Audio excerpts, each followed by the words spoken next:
Hello there, and welcome to the Sleepy History Channel. Tonight, we step into a world where politics spilled onto pavements, where ordinary women stood before parliaments and prisons, and where the simple act of asking for a vote became a force that shook an empire.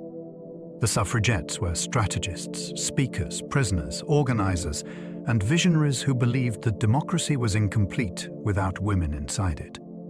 Their struggle unfolded in courtrooms and crowded streets, in newspaper headlines and family homes. It stirred admiration and outrage. It split political parties and tested the limits of law and loyalty. And in doing so, it changed what citizenship meant for millions. If you enjoy these gentle journeys, I invite you to like, subscribe, or share a thought below. It helps others find their way here too, one sleepy soul at a time. But for now, allow your shoulders to soften.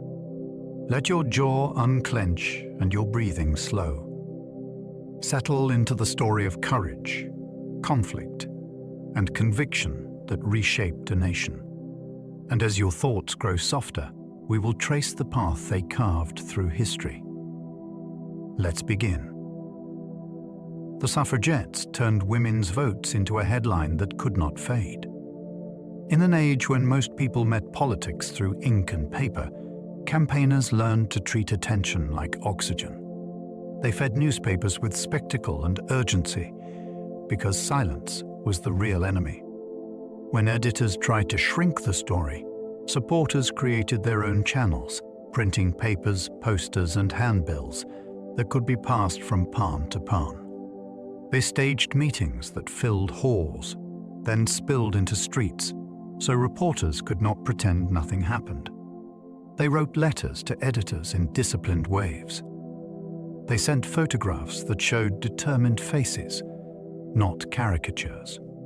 Even ridicule served a purpose, because mockery still kept the issue alive at breakfast tables. Over time, votes for women stopped sounding like a niche demand. It became a national refrain, repeated until it felt impossible to ignore. They chained themselves to railings so politics could not look away. There is a special kind of protest that forces a decision in real time. Chaining a body to ironwork does exactly that. Police cannot simply disperse the crowd because the protest is now welded to the landscape. Tools must be found. A scene gathers. Onlookers arrive. Cameras appear. That delay becomes the message. It says, "You will spend time on us now, because you refused to spend time on us before." Many chose the gates of government buildings or the approaches to grand public events, because those spaces were built for power to glide past ordinary people. Chains turned those spaces into contested ground. Arrest was expected, yet the act still carried risk, pain, and humiliation. The point was forcing a nation to witness the cost of exclusion, one immovable moment at a time. Every election day echoes the suffragettes' insistence that citizenship must include women. On election day, the drama can feel small. A queue, a paper, a box, and then life goes on. Yet that ordinary ritual carries a history of refusal and persistence. The suffrage struggle insisted that women were not guests in the nation. They were members, subject to laws, taxes, and public consequences. The vote was the simplest proof of that membership. Each election day repeats the principle in a quiet way. A woman can enter a polling place without needing to justify her presence. She can choose without asking permission. That normality is an echo of earlier battles that made such scenes possible. It is also a reminder that citizenship is not only a legal status. It is the ability to influence what happens next. The suffragettes fought to make that influence available to women as a matter of right, not as a favor. Election day also invites a sober thought. Rights can be expanded, but they can also be neglected if people forget what they cost. remembering the struggle does not mean living in anger. It means recognizing the depth beneath the surface of a simple act. A ballot can look small. Its history is not. Emily Wilding Davison died for attention, and she got it worldwide. Some names become symbols because a single moment holds a whole movement inside it. Emily Wilding Davison became one of those names at the Epsom Derby when she stepped onto the course and was struck by the King's horse. Whether her intent was to pin a message to the animal or to force a confrontation, the result was unmistakable. A body lay broken at a public spectacle watched by crowds and cameras. The story raced far beyond Britain because it carried drama, risk, and grief in a single frame. Her funeral became a form of national theatre, with supporters turning mourning into declaration. It asked the public to look at the cost of political exclusion, not in theory, but in a life ended. It also exposed the movement's hard truth. Attention can be won. The price can be unbearable. That tension still pulses through how people remember her. In 1918, millions of women finally stepped into the ballot box. Representation of the people changed the map of British democracy. After decades of argument, disruption, and sacrifice, a new law recognized women as voters, though not on equal terms yet. Many gained the right if they met age and property rules, which meant the victory was real and still incomplete. Even so, the impact was enormous. Voting was not just a tick on a paper. It was a public declaration that women's political judgment counted. It also reshaped the parties, because candidates now had to speak to women as citizens, not as background. The change arrived in the country marked by war, loss, and social upheaval, which made the shift feel even more consequential. People who had never been courted by politicians suddenly mattered at the polls. For families, it could be a strange new scene, husbands and wives discussing choices that used to be reserved for men. For campaigners, it was proof that the law can move, even after years of stubborn stillness. It opened a door that could never be shut again. Emmeline Pankhurst built a movement that could survive constant arrests. A movement collapses when it depends on one voice, so she built it like a relay. When police took one organizer, another was ready to step forward. When meetings were banned, new venues were secured. When halls refused bookings, supporters opened their own rooms. She treated every setback as a prompt to adapt, not a sign to retreat. Her leadership was also personal. She could make a room believe that history was not a distant idea. It was a door that might open in their lifetime. That belief kept people moving through fear, ridicule, and exhaustion. She also understood attention. A dramatic arrest could become recruitment if supporters used it well. Over time, her name became a kind of alarm bell in the public mind. You might disagree with her. You could not forget her. The organization endured because it learned to expect disruption, then design around it. Christabel Pankhurst mastered the courtroom as a political stage. For many people, the first time they truly heard the argument for women's votes was not at a rally. It was in a report from a trial. She understood that a courtroom is built for ritual and authority, which made it the perfect place to question authority itself. When she spoke in her own defense, she could turn a charge into an accusation and make the law sound small next to the principle. She did not aim to please the judge. She aimed to reach the public. Each appearance created a story with clear stakes, a citizen demanding a voice, and a state insisting she stay silent. Even hostile newspapers had to quote her because the drama carried the day. That meant her words traveled beyond supporters, into homes that would never attend a political meeting. The courtroom became a loudspeaker, and she learned how to speak through it. Sylvia Pankhurst tied votes to poverty, workers, and daily survival. Some campaigners spoke as if the vote was mainly a matter of dignity. She agreed, but she pushed further. In the streets of the East End, politics was also bread, rent, illness, and unsafe work. She organized among people who had little spare time and even less patience for abstract debate. Her message was simple. Without a voice in lawmaking, women stayed exposed to decisions made by strangers. She helped create spaces where working women could meet, learn, and plan, even when life was crowded and hard. The focus on class sometimes created tension with leaders who preferred a narrower strategy. Yet it also expanded the meaning of the struggle. It was not only about entering Parliament in theory.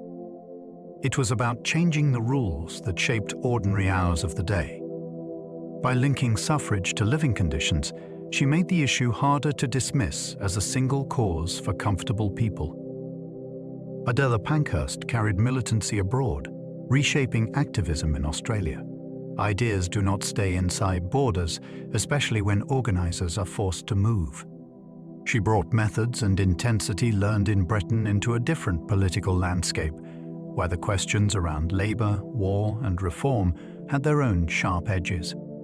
She became a figure who could energize crowds and also provoke controversy, because militancy looks different when transplanted into new soil. In Australia, she linked activism to local struggles and to debates that were not identical to Britain's, which meant she had to adapt rather than simply repeat. That adaptation is part of what makes her story fascinating. Movements are not fixed scripts. They are living things that change shape when they travel. Her life also shows how a famous name can open doors and also raise suspicion. People may listen because of the name, and then argue fiercely about what the name should mean. By carrying tactics across oceans, she helped prove that suffrage was part of a global current. It was not a single national drama. It was a spreading demand for political voice. Dr. Elsie Inglis later pushed women's medical work into wartime service. Long before votes were fully secured, women were already proving capability in professions that had been guarded by men. She was a doctor who refused to accept that women should remain on the margins of serious medicine.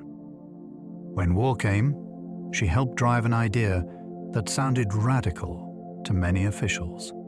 Women could organize and run medical units, and they could do it with skill under extreme pressure. That work did more than save lives. It changed the public imagination. People who had doubted women's judgment now saw them managing hospitals, logistics, and crisis decisions. It also revealed the hypocrisy of exclusion. If women could serve a nation in its darkest hours, why should they be barred from shaping its laws? Her story is not a detour from suffrage. It is part of the same struggle for authority. Citizenship is not just paperwork. It is the right to be trusted. By pushing women's medical service forward, she helped build a world where women's competence was visible, documented, and harder to deny.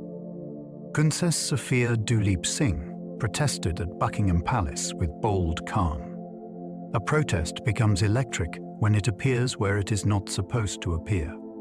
She stood close to the center of imperial spectacle, and she did it with the steady confidence of someone who understood ceremony from the inside.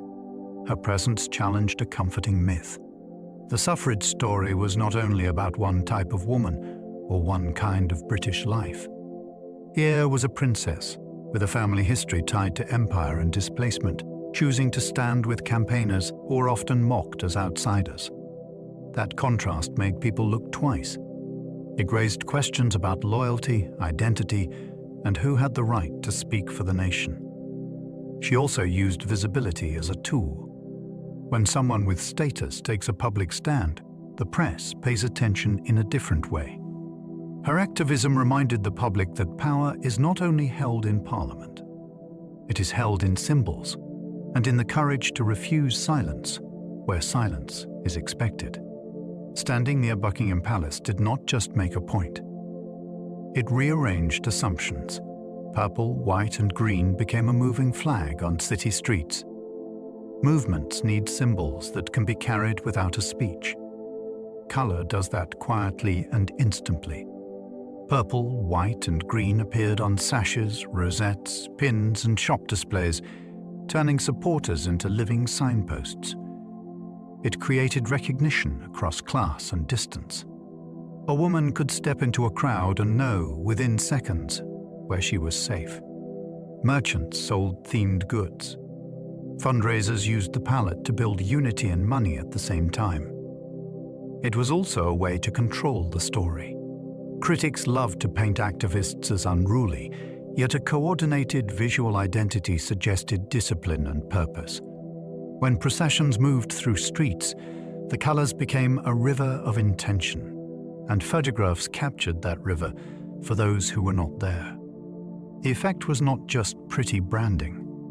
It was an argument made visible. It said, "This is organized. This is shared. This is here to stay, until the law changes." Their marches were disciplined theater, built to flood newspapers with faces. A march can be a message even before a single chant begins. Organizers planned routes, spacing, banners, and timing with an eye on the press camera.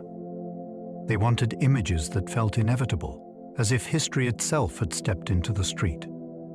Participants often dressed carefully, because presentation was part of the argument. Order challenged the stereotype of chaos.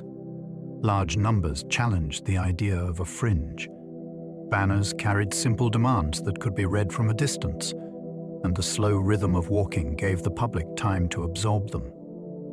Spectators saw not one angry figure, but thousands of varied lives moving together. That variety mattered. It suggested that the vote was not a hobby. It was a national claim. For many watching, the impact came from the faces. Workers, mothers, students, older women, young women, all visible in one frame. Newspapers could mock slogans, yet photographs still showed determination. Those images traveled further than any single voice. Male allies joined men's leagues to argue inside male spaces. Some arguments are harder to ignore when they come from a familiar voice. That was the idea behind men's suffrage leagues. Supporters used their access to clubs, workplaces, and political networks that often excluded women.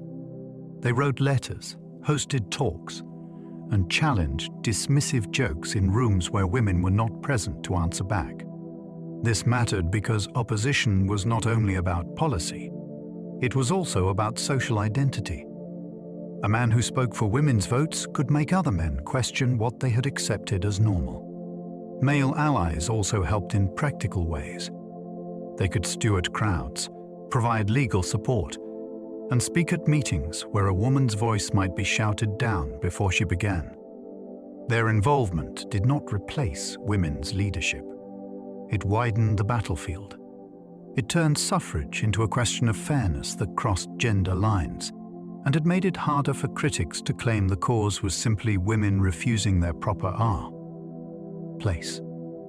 Some men risked ridicule. They chose it anyway. The Cat and Mouse Act turned activism into a grim chase. When hunger strikes made prison sentences politically dangerous, the government reached for a workaround. The Prisoners' Temporary Discharge for Ill Health Act, quickly nicknamed the Cat and Mouse Act, allowed authorities to release weakened prisoners, then rearrest them once they recovered.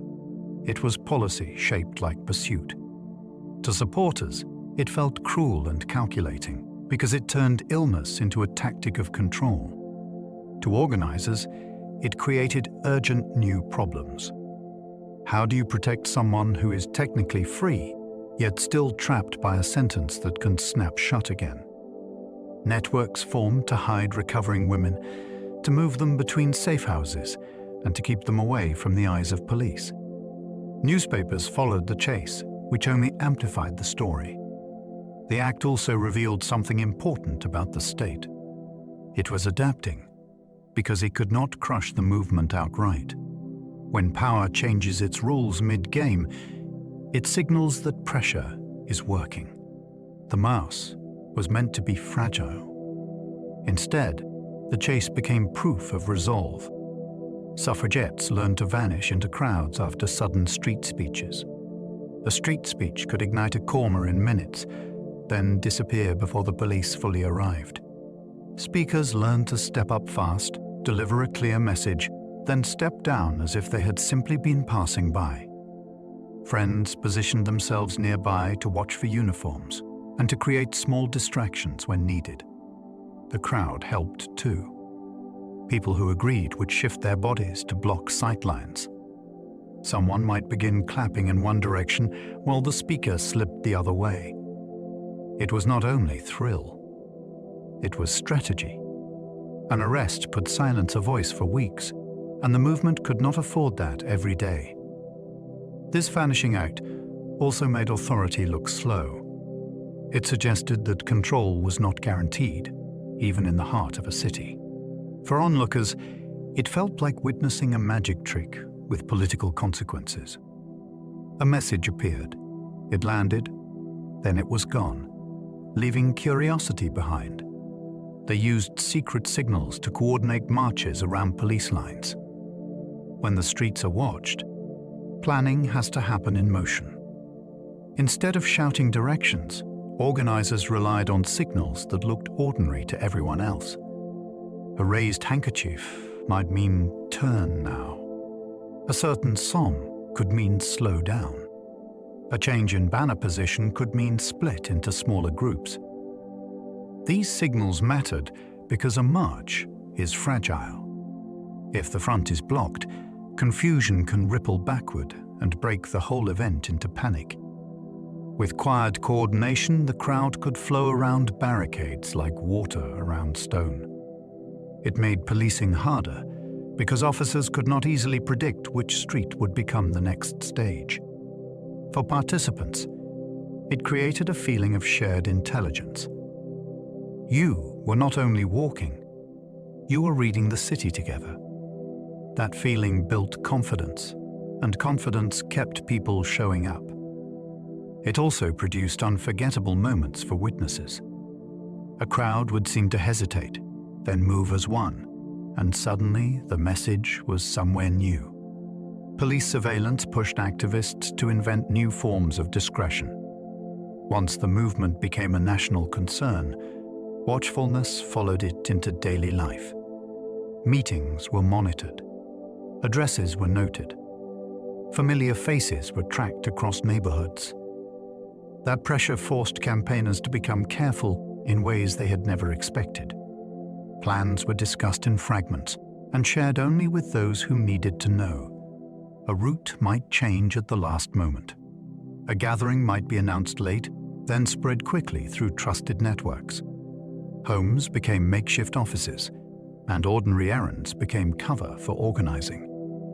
Some supporters learned to spot the same watcher twice and to lead them away from a real meeting. This was not romantic intrigue. It was the practical reality of being treated like a threat for wanting representation. Surveillance also shaped public perception. When police follow you, people assume you matter. The very act of watching gave the cause a strange credibility. It revealed fear on the side of power, and fear can be persuasive. Many adopted aliases, so arrests would not end their work. When your name becomes a target, a new name can become a shield. Some activists used aliases when booking halls, renting rooms, or traveling between towns. Others used them at the moment of arrest, so police records would not connect every action to the same person. It kept organizers free to keep organizing. It also reduced the risk to family members who could be pressured through employers or landlords. An alias carried emotional weight, too. Taking a new name could feel like stepping into a role, as if you were putting on a coat made of resolve. Yet it also came with strain. You had to remember which story you were living in which place. You had to trust friends to keep the secret. That trust became a kind of glue for the movement. It separated casual interest from true commitment. Anyone can cheer a cause.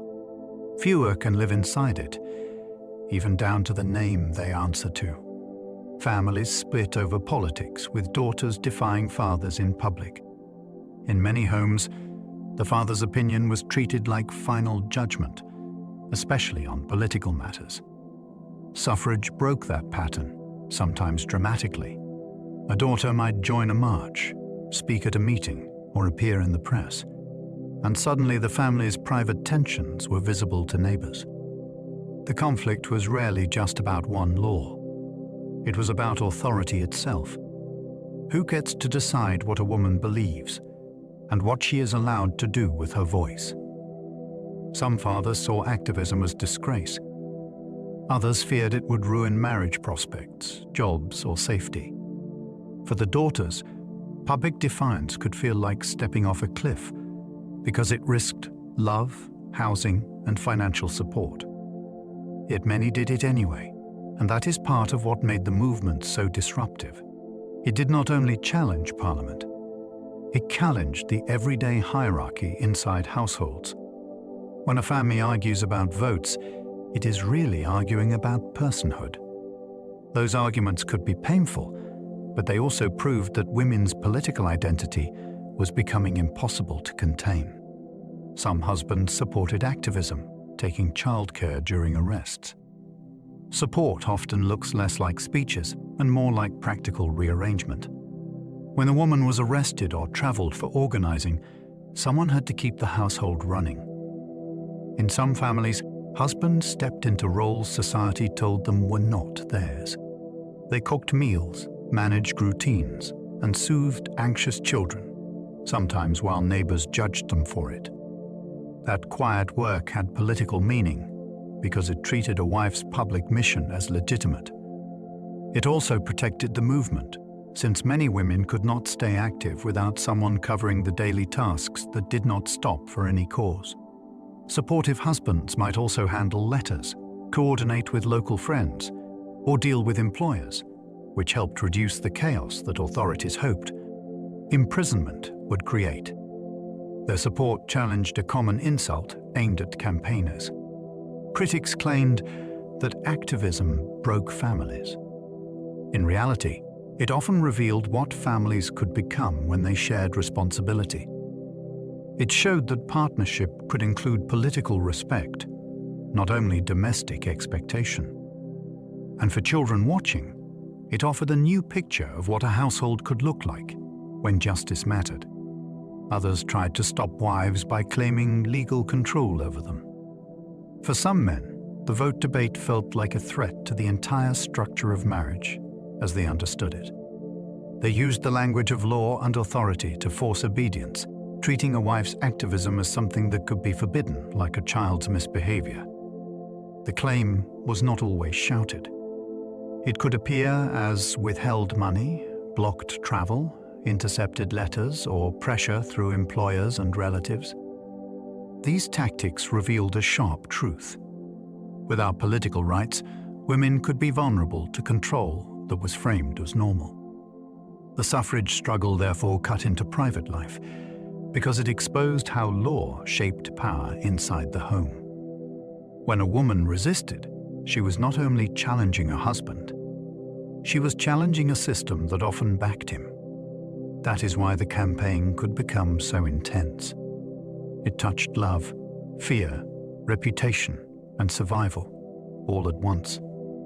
Some marriages broke under that strain, others transformed. Either way, the movement forced a reckoning with the idea that citizenship should not end at the front door. Marriage law debates became inseparable from voting rights arguments. Once women began demanding political voice, people started asking what other parts of life were governed without women's consent. Marriage was at the center. Laws shaped money, property, children, and even freedom of movement. And many women had little leverage if those laws worked against them. Campaigners pointed out a simple contradiction. Society expected wives to be responsible, moral, and devoted to the nation's future, yet it treated them as dependents inside the legal system. Arguments over the vote therefore pulled marriage into the spotlight, not as romance, but as power. Supporters described how unfair rules could trap women in silence and how political rights could help change those rules. Opponents often answered with fear, claiming that equal citizenship would dissolve family life. That fear revealed the real stakes. The vote was not only a ballot. It was a challenge to the idea that authority in the home should be automatic. When marriage law entered the suffrage debate, it made the struggle feel immediate because it touched everyday life. Votes for women newspapers spread tactics faster than word of mouth. A paper can travel where a speaker cannot. It can slip into a bag, cross a town, and be read aloud in a kitchen. The movement's press did more than argue for the vote. It connected distant supporters into something that felt organized and alive. Readers could follow campaigns, learn what happened in court, and see which meetings needed help. They could also copy ideas. A successful fundraising method in one city could be repeated in another within weeks. Letters pages made supporters feel less alone, especially in places where open support came with social risk. The paper also fought caricature by choosing what images to show and which voices to amplify. In that way, print became a kind of infrastructure. It turned scattered sympathy into coordinated effort, and it offered a steady rhythm, issue after issue, reminding readers that the struggle did not pause between big events. It continued, quietly persistent, in ink. The slogan "Deeds not words" reshaped the tempo of protest. A slogan can be more than a phrase. It can be a metronome. These 3 words told supporters that delay was no longer acceptable and that sincerity had to be measured by action. It also changed how politicians were judged. Speeches became less convincing when they were not followed by votes, bills, or real commitment. Inside the movement, the slogan served as a test. Would you attend another meeting that ended with vague sympathy, or would you risk discomfort for change? It pushed people to see time itself as political. Every year without reform meant another generation of women living under laws they could not shape. The phrase was sharp enough to provoke anger, yet simple enough to remember under stress. It could be stitched onto banners, printed on leaflets, and spoken through shouting crowds. Most importantly, it demanded momentum. Once you promise deeds, you cannot retreat into talk without betraying your own rhythm. Suffragettes used paid organizers, turning passion into a real campaign machine. Many causes rely on volunteers who squeeze activism into evenings and weekends. This movement did too, but it also professionalized. Paying organizers meant someone could wake each morning with one job: to build support, train speakers, arrange halls, and keep pressure steady. It created continuity. When enthusiasm dipped, the work still moved forward. It also created accountability. Targets could be set, funds could be tracked, and local branches could be strengthened rather than left to chance. Critics sneered at the idea of paid activism, as if commitment only counts when it is unpaid. Yet the choice revealed a hard truth. Winning the vote required more than emotion. It required organization on the scale of political parties. Paid staff also helped new supporters find their place quickly, whether they could march, write, host meetings, or manage logistics.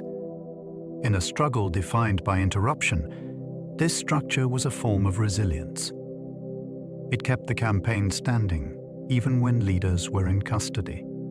They sold badges and ribbons, funding activism through wearable identity. A small object can do 3 jobs at once. It can raise money, it can spark conversation, and it can make someone feel less alone.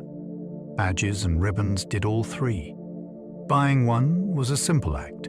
It had placed the wearer inside a story that strangers could recognize. It also created a kind of everyday courage, because wearing a symbol could invite praise or hostility depending on the street. For the movement, these items were practical. Funds paid for halls, print, travel, and support for families affected by imprisonment. For supporters, they were also personal. A ribbon pinned to a coat could feel like a promise, a reminder to keep showing up.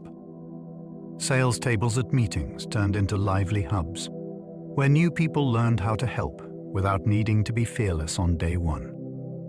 Even critics understood the power of it, which is why they mocked the accessories. Mockery was proof the symbols worked. They made belief visible. Mass meetings packed halls with women who had never spoken publicly. Walking into a packed hall can feel like stepping into a new life. For many women, these gatherings were the first time they heard politics spoken in a way that included them, and the first time they felt their own opinions mattered in public. The atmosphere was part urgency and part discovery. Speakers described laws, arrests, and campaigns, then asked the audience to imagine a different future with clear rights. People who arrived nervous often left with tasks, and with new friends who shared the same hunger for change. Meetings were also designed to teach confidence. Applause trained people to believe their voice deserved a room. Questions from the crowd made politics feel close, not distant. These halls became recruiting grounds for organizers, fundraisers, and future speakers. They also created a visible measure of support. When a venue overflowed, the movement gained proof it could show the city. Not every person would join militancy, but many left convinced that the old silence was no longer possible. They trained public speaking like a skill, not a gift. Most people fear standing up to speak, especially when the crowd may heckle. The movement treated that fear as something that could be worked with, not something that disqualified you. Supporters practiced clear openings, steady breathing, and short sentences that carried in noisy streets. They learned how to answer interruptions without losing control of the message. They also learned timing. A speech in a hall could build slowly. A speech outdoors had to seize attention fast before police arrived or the crowd drifted. Training created surprising transformations. Someone who had never raised her voice in public could become the person others watched, calm under pressure. This mattered because the campaign needed thousands of voices, not a few famous ones. It also changed lives beyond politics. The ability to speak clearly gave women a new posture in workplaces, meetings, and family discussions. When you learn to address a crowd, you learn something else too. You learn that you belong in the public world. Many argued the vote must include women across the whole empire. The British Empire tied together people across continents, and the suffrage debate could not be neatly contained within one island. Some campaigners insisted that representation should not be reserved for women in Britain alone, because imperial rule shaped laws, labour, and daily life far beyond London. This view widened the moral claim, and it also complicated it. It forced people to confront race, citizenship, and the unequal ways power was distributed under empire. A campaign that speaks of rights must decide who those rights are for. That decision can expose uncomfortable hierarchy, even among reformers. Debates emerged over whether the vote should follow property, education, or residence, and those debates often reflected imperial assumptions. Still, raising the question mattered. It prevented suffrage from becoming a victory for a narrow group only. It also made the movement feel modern, because it connected women's political voice to a world of migration, colonial governance, and global consequence. When activists argued for an empire-wide vision, they were not only demanding a ballot, they were demanding a new definition of political belonging. The movement forced questions about race, empire, and political belonging. Once the demand for the vote moved beyond drawing rooms and into streets, it began to collide with a bigger question. Who was the nation for? In an empire that ruled across continents, belonging was often defined by power, property, and prejudice. Campaigners who spoke of citizenship had to face the uncomfortable reality that women did not mean the same experience for everyone. Some supporters wanted a narrow reform that would be easiest to pass.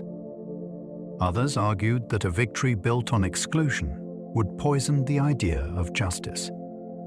These debates surfaced in meetings, newspapers, and private letters, sometimes with honesty and sometimes with avoidance. They also shaped alliances. When the movement tried to speak for all women, it risked flattening difference. When it focused too tightly on one group, it risked leaving others behind.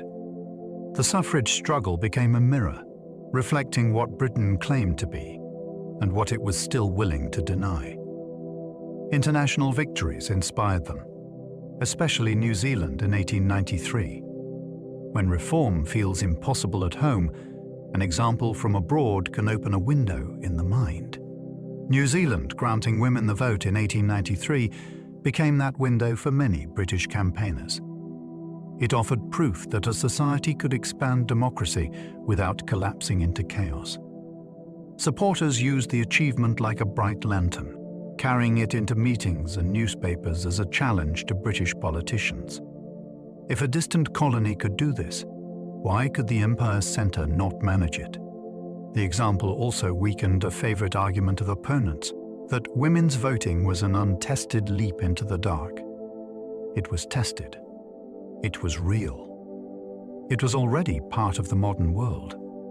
International news travelled quickly through print culture, and campaigners followed those developments closely because they provided both hope and strategy.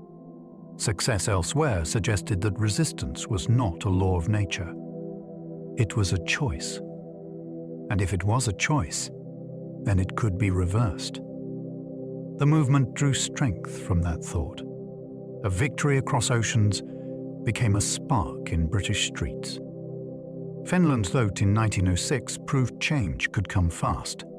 Finland offered a different kind of inspiration because the pace was astonishing. In 1906, women gained voting rights in a context of political upheaval, and the reform arrived with a force that made gradualism look like a habit, rather than a necessity. For British campaigners, this was thrilling and unsettling. It showed that when circumstances shift, the impossible can become law quickly. Supporters used Finland as a counter-argument to endless delay. Politicians often claimed Britain needed more time, more discussion, more maturity.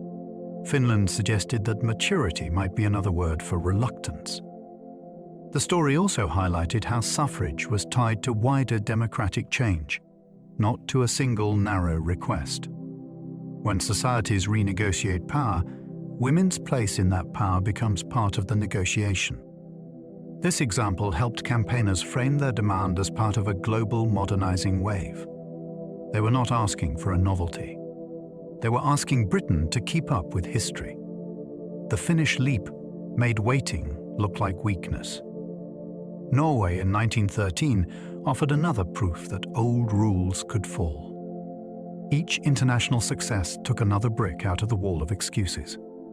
Norway's reforms in 1913 showed that the vote could expand in a stable society, not only during dramatic upheaval. That detail mattered because opponents loved to argue that women's suffrage belonged only to unusual places or chaotic times. Norway challenged that claim with a calm example. It also gave campaigners another reference point, which strengthened their messaging. One example can be dismissed as an exception. Multiple examples begin to look like a trend. Campaigners could say, "Look at what is happening across the world. The direction is clear." This also changed the emotional atmosphere. Hope grows when it has company. Knowing that women elsewhere were already voting gave British activists a sense of shared destiny, and it gave them the ability to imagine themselves on the other side of karma, victory. That imagination is powerful. It turns campaigning from wishful thinking into expectation. Norway's example helped make expectation feel reasonable. The United States movement learned from British militancy and spectacle. Movements talk to each other across borders, even when oceans separate them. British tactics, especially the use of public drama and disciplined organization, became part of the global suffrage conversation. American campaigners watched how British activists used processions, press strategy, and bold confrontations to force attention, then adapted those methods to CRA. American politics and geography.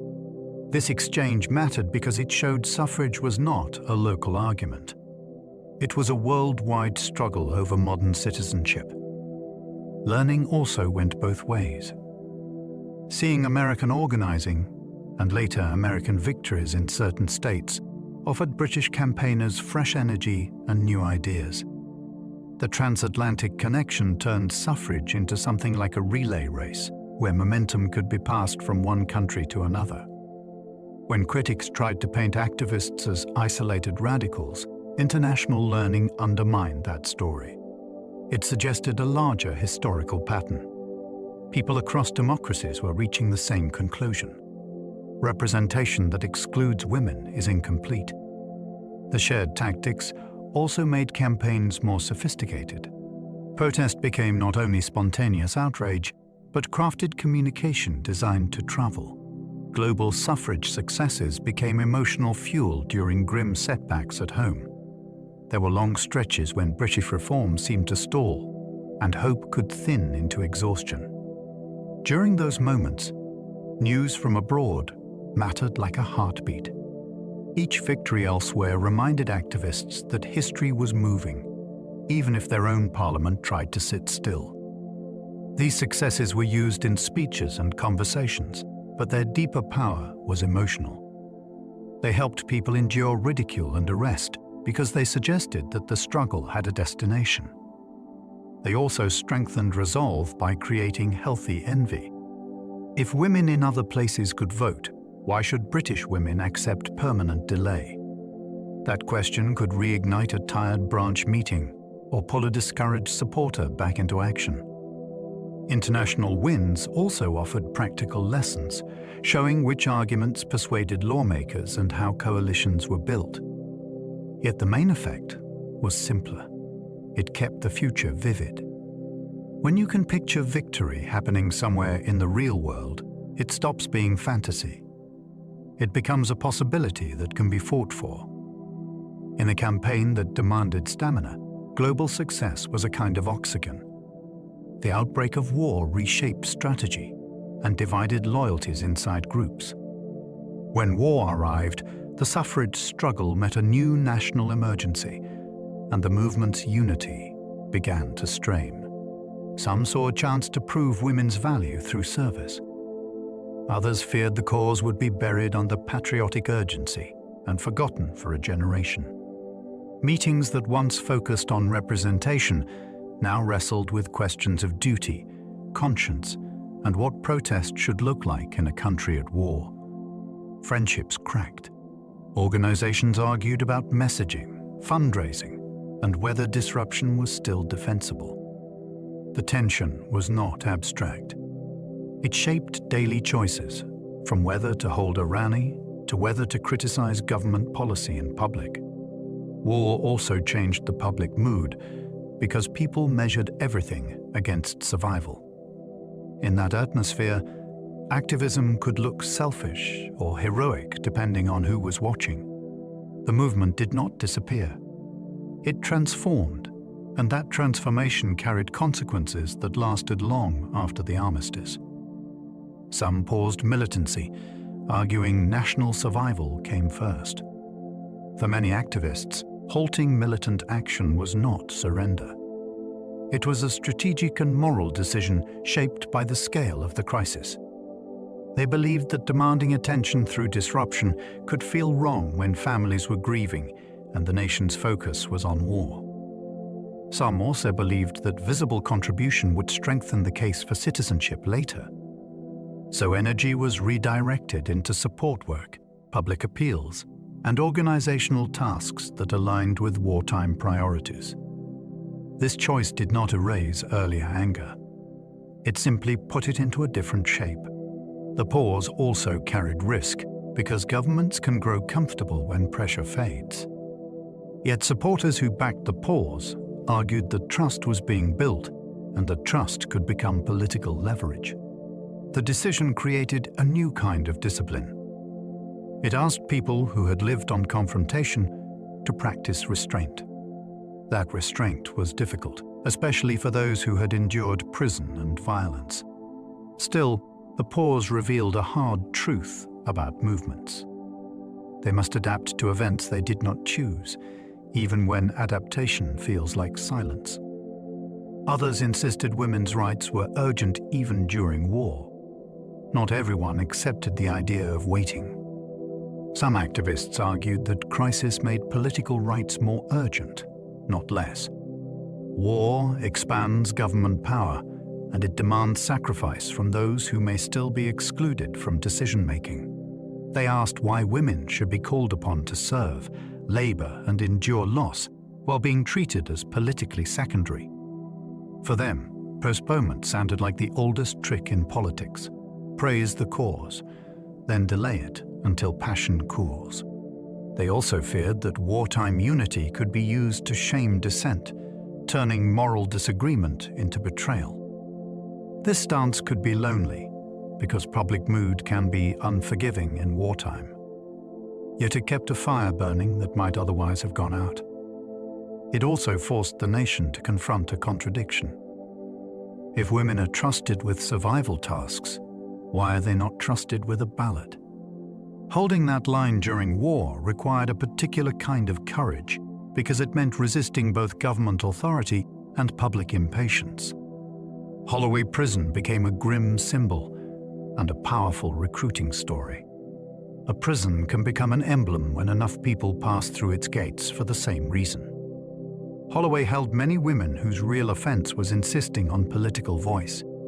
The building became part of the movement's geography, a place people spoke about with dread and pride. Stories traveled outward from its walls. There were cold nights, hard routines, and the crushing boredom of confinement. There was also solidarity, because prisoners found ways to encourage each other across corridors and across silence. Outside, supporters gathered at the gates, waiting for news, holding signs, and turning a sentence into a public event. When someone was taken there, the movement gained a narrative that could recruit new supporters fast. It was a reminder that the struggle was not only speeches and banners. It had consequences that reached into bodies and families. Holloway turned the question of the vote into a question of justice. It asked the public what kind of nation locks up women for demanding representation. Some prisoners embroidered protest banners using smuggled threads and needles. In confinement, control is meant to be total. That is why small acts of creation mattered so much. Some women found ways to smuggle thread and needles, then used them to stitch messages that could survive beyond prison walls. Embroidery is slow. It requires patience, steady hands, and time. Prison provided time in abundance, though it was time meant to wear a person down. Turning that time into craft was a quiet refusal. Each stitch became proof that the spirit was still intact. The work also carried a practical purpose. A finished banner could be displayed at meetings, and it could tell a story without anyone needing to explain it. It said, "People tried to silence us. We found a way to speak anyway." The contrast was powerful. Authorities relied on iron doors and hard rules. Prisoners relied on thread, fabric, and persistence. When supporters saw those banners later, they were not just seeing decoration. They were seeing survival made visible. Prison letters were written to be read aloud at public meetings. A letter from prison can be private. For suffrage prisoners, it often became public on purpose. Many wrote with an audience in mind, shaping their words so a friend could stand on a platform and read them to a hall full of listeners. That transformed isolation into connection. It let a captive voice travel into warm rooms filled with applause, and it made the struggle feel immediate to people who had never seen a cell. These letters also carried details that speeches could not. They described the daily grind, the small humiliations, and the flashes of courage that kept them steady. They could be tender without being soft, and fierce without becoming cruel. When read aloud, they did something remarkable. They made the prisoner present. The audience could imagine the writer's breath and the pauses between lines. That intimacy was persuasive. It turned politics into human relationship, and it made supporters feel responsible for what happened next. The prison wanted to separate the activist from the world. The letter rebuilt the bridge. Release celebrations turned returning prisoners into admired local celebrities. When someone returned from prison, the movement treated it like an arrival from the front lines. Supporters gathered at stations and street corners. They brought flowers, banners, and music, and they made sure the moment was seen. These celebrations were not only kindness. They were political theatre with a clear message. Imprisonment was meant to shame and deter. A welcome home turned it into status. It told new supporters that sacrifice would be honored, not hidden. It also created fresh energy. A returning prisoner could speak with authority that no pamphlet could imitate, because she had lived the consequences. Even those who disagreed had to notice the courage it took to go through arrest and come back ready to continue. The celebrations helped the movement recycle fear into pride. They also helped keep networks strong. People met each other at these gatherings, and new local groups formed quickly afterward. The state expected silence after release. Instead, it got a crowd. They kept meticulous records of arrests, injuries, and court outcomes. Passion can start a movement, but documentation can protect it. Campaigners recorded names, dates, charges, and sentences, because memory alone could be twisted or denied. They noted injuries from police handling. They tracked which courts were harsh and which magistrates showed sympathy. Over time, these records became a map of pressure points in the system. They also became evidence. When critics claimed activists exaggerated, organizers could point to details that were hard to dismiss. Records helped families too. If someone vanished into custody, supporters could trace where she had been taken and what the next hearing would be. This careful accounting also revealed patterns, such as when authorities began using new tactics or when arrests spiked after certain events. It turned suffering into data and data into argument. In a fight over legitimacy, facts mattered. The movement understood that history is often written by those who keep the paperwork.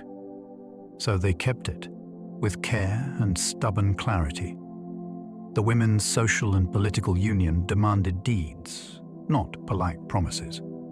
They were born from frustration with meetings that ended in applause and changed nothing. The organization set a different rule. Pressure would be constant, visible, and costly for leaders who kept delaying. That meant planned interruptions of political events, organized deputations that refused to be brushed aside, and a willingness to accept arrest as part of the AT. Method. It also meant tight discipline. Local branches were expected to follow direction because the aim was impact, not 1,000 scattered gestures. Supporters learned to treat politics like a contest of stamina, where the side that stays present wins. Even opponents had to admit the new approach worked because it created consequences for delay. That sense of urgency became contagious. It drew in people who had never joined a cause before because it offered something rare.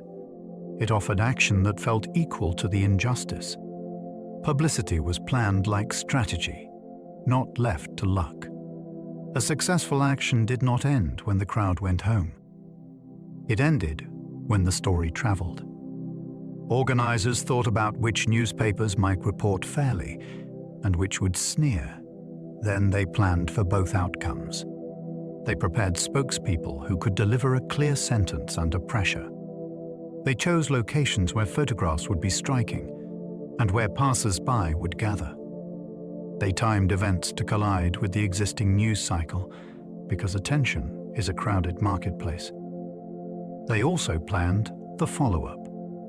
A rally might be paired with leafleting the next morning, and the rest might be followed by a public meeting the same evening.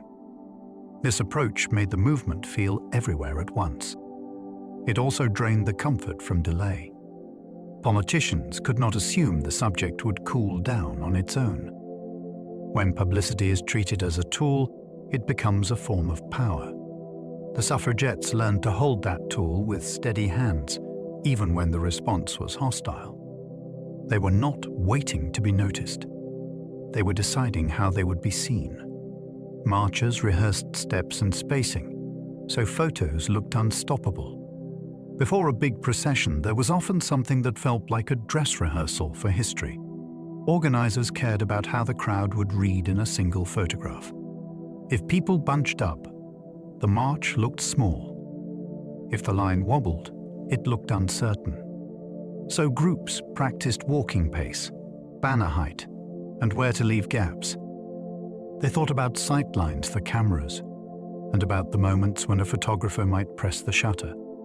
Some contingents wore coordinated colors, so the image held together from curb to curb. Others arranged by profession, so viewers could see nurses, teachers, and factory workers as part of one public claim. It was not vanity. A photograph could travel farther than any speaker.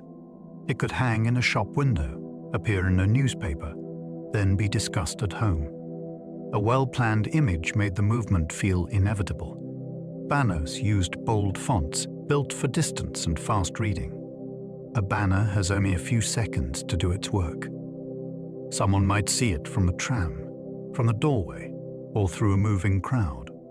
That is why the lettering mattered so much. Words were chosen to be short, direct, and impossible to twist. The letters were often thick and high contrast because thin strokes vanish in poor light and in smoky streets. Banners also had to survive wind, rain, and handling, so materials were selected for strength as well as beauty. Some groups invested in professional printing.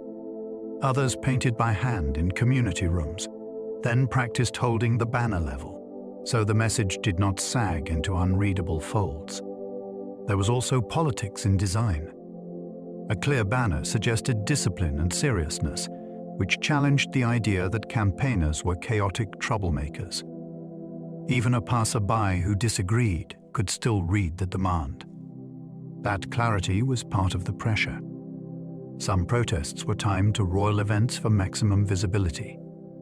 If you want the world's attention, you go where the world is already looking.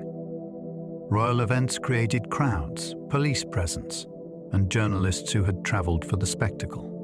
Campaigners understood that this was a rare doorway into national headlines. A protest near a procession or a grand public appearance could turn a single sign into a story that editors could not ignore. Timing also forced quick decisions. Authorities had to choose between removing demonstrators and risking a scene, or letting them stand and risking the message spreading. Either outcome served the cause. Supporters planned these moments with care because the stakes were high and the atmosphere could turn rough. They used the predictability of the route and the impatience of the crowd to make the protest feel unavoidable. It was not about disrespecting ceremony. It was about borrowing the spotlight that power reserved for itself, then using it to demand representation. Hecklers were expected and speakers practiced answers for disruption. A street meeting was never a quiet conversation. Speakers faced laughter, shouted insults, and questions designed to derail the whole event. Instead of hoping for kindness, organizers trained for conflict. They rehearsed calm replies that could be delivered in one breath. They practiced returning to the main point without sounding rattled. Some learned to use the heckler's energy, turning a hostile question into a clear explanation that the whole crowd could follow. It was performance, but it was also self-defense. If a speaker lost composure, the audience might drift away, and the police might seize the moment to shut everything down. Training helped women hold authority in public spaces that had long been treated as male territory. It also created a surprising effect on onlookers. Even people who arrived cynical could be impressed by a speaker who stayed steady under pressure. A heckler aimed to humiliate. A composed answer made the movement look stronger. Some clergy supported votes by framing equality as moral duty. In many communities, the pulpit shaped opinion more reliably than a newspaper. When clergy supported women's votes, they brought the debate into the language of conscience.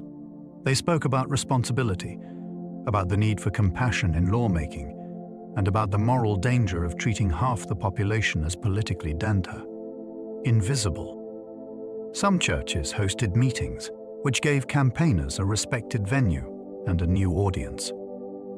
Supporters also used religious networks to spread information quickly, because congregations were already organized for gatherings and charitable work.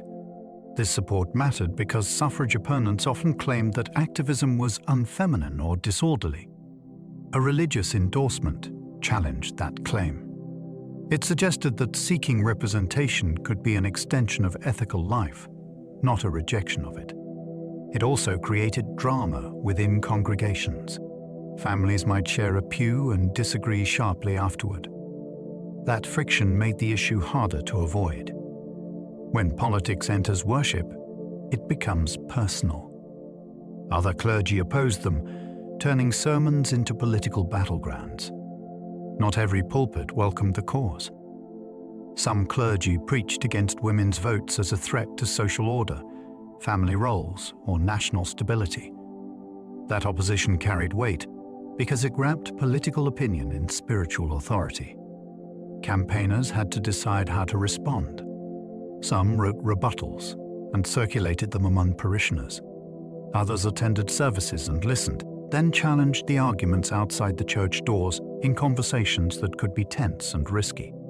The conflict revealed how suffrage was not only a legal question. It was a contest over who gets to define virtue and duty. When a sermon attacked a movement, it could also backfire. Congregants who admired campaigners might feel the attack as an injustice, and that feeling could push them closer to the cause. In that sense, opposition became another stage where the movement had to speak with clarity. A hostile sermon could not be ignored because silence would look like agreement. The church became one more arena in a national argument. Anti-suffrage groups organized too, proving the debate was national. It is easy to dismiss an opponent as a few loud voices until you see their committees, pamphlets, and public meetings. Anti-suffrage groups built real organizations, often led by women who believed the vote would damage society or distract from other reforms. They held events, lobbied politicians, and produced arguments that were meant to sound protective rather than cruel. Their presence mattered for an unexpected reason. It proved that the question had reached every corner of public life. When both sides organize, the issue is no longer a passing controversy. It is a national decision waiting to happen. For suffragettes, this opposition created new urgency. They had to answer claims about tradition, about stability, and about what women should be allowed to want. It also forced the movement to refine its messaging, because vague idealism is easier to attack than a clear, practical argument. In a strange way, organized resistance confirmed the movement's power. People do not build a counter-campaign against something that is harmless. The press mocked outfits, so suffragettes refined their public image. Ridicule can be a trap. Newspapers often tried to shrink the movement by focusing on appearance, calling activists unfeminine, hysterical, or laughable. Instead of surrendering the stage, many campaigners took control of it. They chose clothing that signaled respectability and seriousness, so critics could not easily paint them as reckless outsiders. Some groups encouraged neat dress for marches and meetings, not as a rule of vanity, but as a tactical choice. When the public sees order, it is harder to dismiss the message as chaos. This focus on image also protected new supporters. A woman might fear joining a cause that seemed socially dangerous. Seeing activists presented as composed and purposeful could lower that barrier. It also created sharper contrast with police responses. If a well-dressed crowd is handled roughly, observers may feel the injustice more keenly. The press tried to turn fashion into a joke. Campaigners turned it into a shield, then used the shield to stand closer to power. They used humor and satire to disarm critics in print. Sometimes the quickest way to break an argument is to laugh at its weakness. Satire let campaigners do that without sounding bitter. Cartoons, jokes, and playful articles could reveal the absurdity of laws that treated women as responsible for society, yet unworthy of choosing lawmakers. Humor also invited people in. A stern lecture can feel like homework. A witty piece can be shared at the dinner table, even by someone who is not yet convinced. Satire also protected morale. When arrests and hostility pile up, laughter becomes a way to keep breathing. Print humor could turn a hostile headline into an opportunity by answering mockery with a sharper joke that traveled further. It also flipped the emotional balance. Critics wanted campaigners to appear angry and unreasonable. A calm, clever laugh suggested confidence. It implied that the old arguments were not frightening. They were outdated. When you can make a powerful opponent look ridiculous, you take away some of their power without throwing a single stone. Suffragettes ran plays and pageants to teach politics through story. A speech can be challenged in the moment, but a story can slip past defenses. That is why campaigners staged plays, tableaux, and pageants that turned an argument into a scene you could feel. Costumes and music drew in people who might never attend a political meeting. Once they were seated, the message arrived through character and plot. In these performances, injustice was not an abstract idea. It was a door that stayed locked, a job refused, a law that punished without listening. Pageants also offered scale. Marches showed numbers. Theatre showed meaning. Audiences left with images in their minds that were easy to repeat at home, which helped the cause travel through families and neighborhoods. For performers, it was also courage training. Standing under lights and speaking lines built the same confidence needed for platforms and street corners. Politics became something you could watch, understand, and carry away. Music halls hosted fundraising shows that doubled as recruitment nights. Music halls were where working people went for laughter, songs, and a break from the week. Suffrage organizers recognized that this was not a distraction from politics. It was a gateway into it. A fundraising night could offer entertainment first, then introduce the cause when the room was warm and attentive. Supporters might sing, perform sketches, or share short speeches between acts, keeping the pace lively and the mood open. The money raised mattered, but the atmosphere mattered more. People who arrived for an evening out could leave holding a leaflet, a badge, or a new sense that this campaign belonged to them too. The setting also challenged stereotypes. Opponents liked to frame suffrage as a small circle of agitators. A packed music hall proved otherwise. It showed community energy, not a niche obsession. It also made politics feel social. Joining did not have to mean solitude. It could mean laughter, companionship, and a shared purpose. Activists produced postcards, turning supporters into walking distribution networks. A postcard is small enough to slip into a pocket, yet bold enough to carry an idea across the country. Campaigners printed postcards with slogans, portraits, cartoons, and striking designs, then sold or shared them in huge numbers. Each card could be posted, collected, or passed along, which meant one message could travel through many hands. It was also clever propaganda, because postcards felt ordinary. People used them for birthdays and travel notes, so suffrage imagery could appear on a mantelpiece without needing permission from an editor or a hall owner. Supporters became distributors without formal roles. A person could buy a stack, then leave them at shops, lend them to friends, or mail them to relatives who had never heard the argument presented with confidence. Collecting also mattered. When you keep a postcard, you keep the cause close, ready to be remembered. In an era before instant sharing, this was shareable media, built for everyday life. The movement inspired fashion choices, turning color into quiet allegiance. Not everyone was ready to shout in the street, but many were ready to signal. Clothing offered a way to do it. A sash, a rosette, a ribbon, or even a carefully chosen color scheme could communicate support at a glance. This mattered because public spaces were full of judgment. A visible sign helped supporters find each other, and it gave courage to those who feared they were alone. It also changed the rhythm of daily life. Politics did not only live in Parliament or in meetings.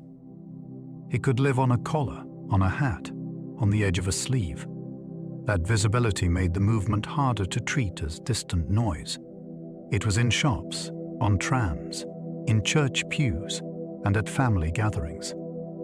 Of course, wearing allegiance carried risk. It could invite sneers or arguments. Yet that was part of the point. When a simple color choice starts a conversation, a movement has entered society's bloodstream. Fashion became a language of belonging, spoken without a single word. Some women joined after hearing a single street speech at lunchtime. Sometimes history turns on a moment that lasts less than 5 minutes. A woman might be walking to work or stepping out for lunch and hear a voice cutting through the noise of the street. The speaker would not have much time. Police could arrive. Hecklers could drown her out. So she would start with urgency and clarity, then offer a simple path forward. Come to a Me Too. Take a leaflet. Speak to a friend. For the listener, the shock was often emotional. It was the realization that politics was not only for men in buildings. It was for her, right now, in the daylight. A single speech could also reframe her life. The frustrations she carried in silence about pay, respect, or law suddenly had a name and a cause. That is why organizers loved street corners. They were unpredictable doors into new minds. One passerby becomes 2, then 10, then a local group. A lunch break becomes the start of a new identity. Others joined after witnessing police violence in public squares. Not every recruit was persuaded by arguments alone. Some were shaken into action by what they saw with their own eyes. A crowd gathers. A woman speaks. Then uniforms push in. The mood shifts from curiosity to danger. When police grabbed protesters, shoved them, or dragged them away, onlookers were forced to make sense of the scene. Was this truly a threat, or was it a government using force to preserve silence? For many, that question answered itself. Violence has a way of clarifying the stakes.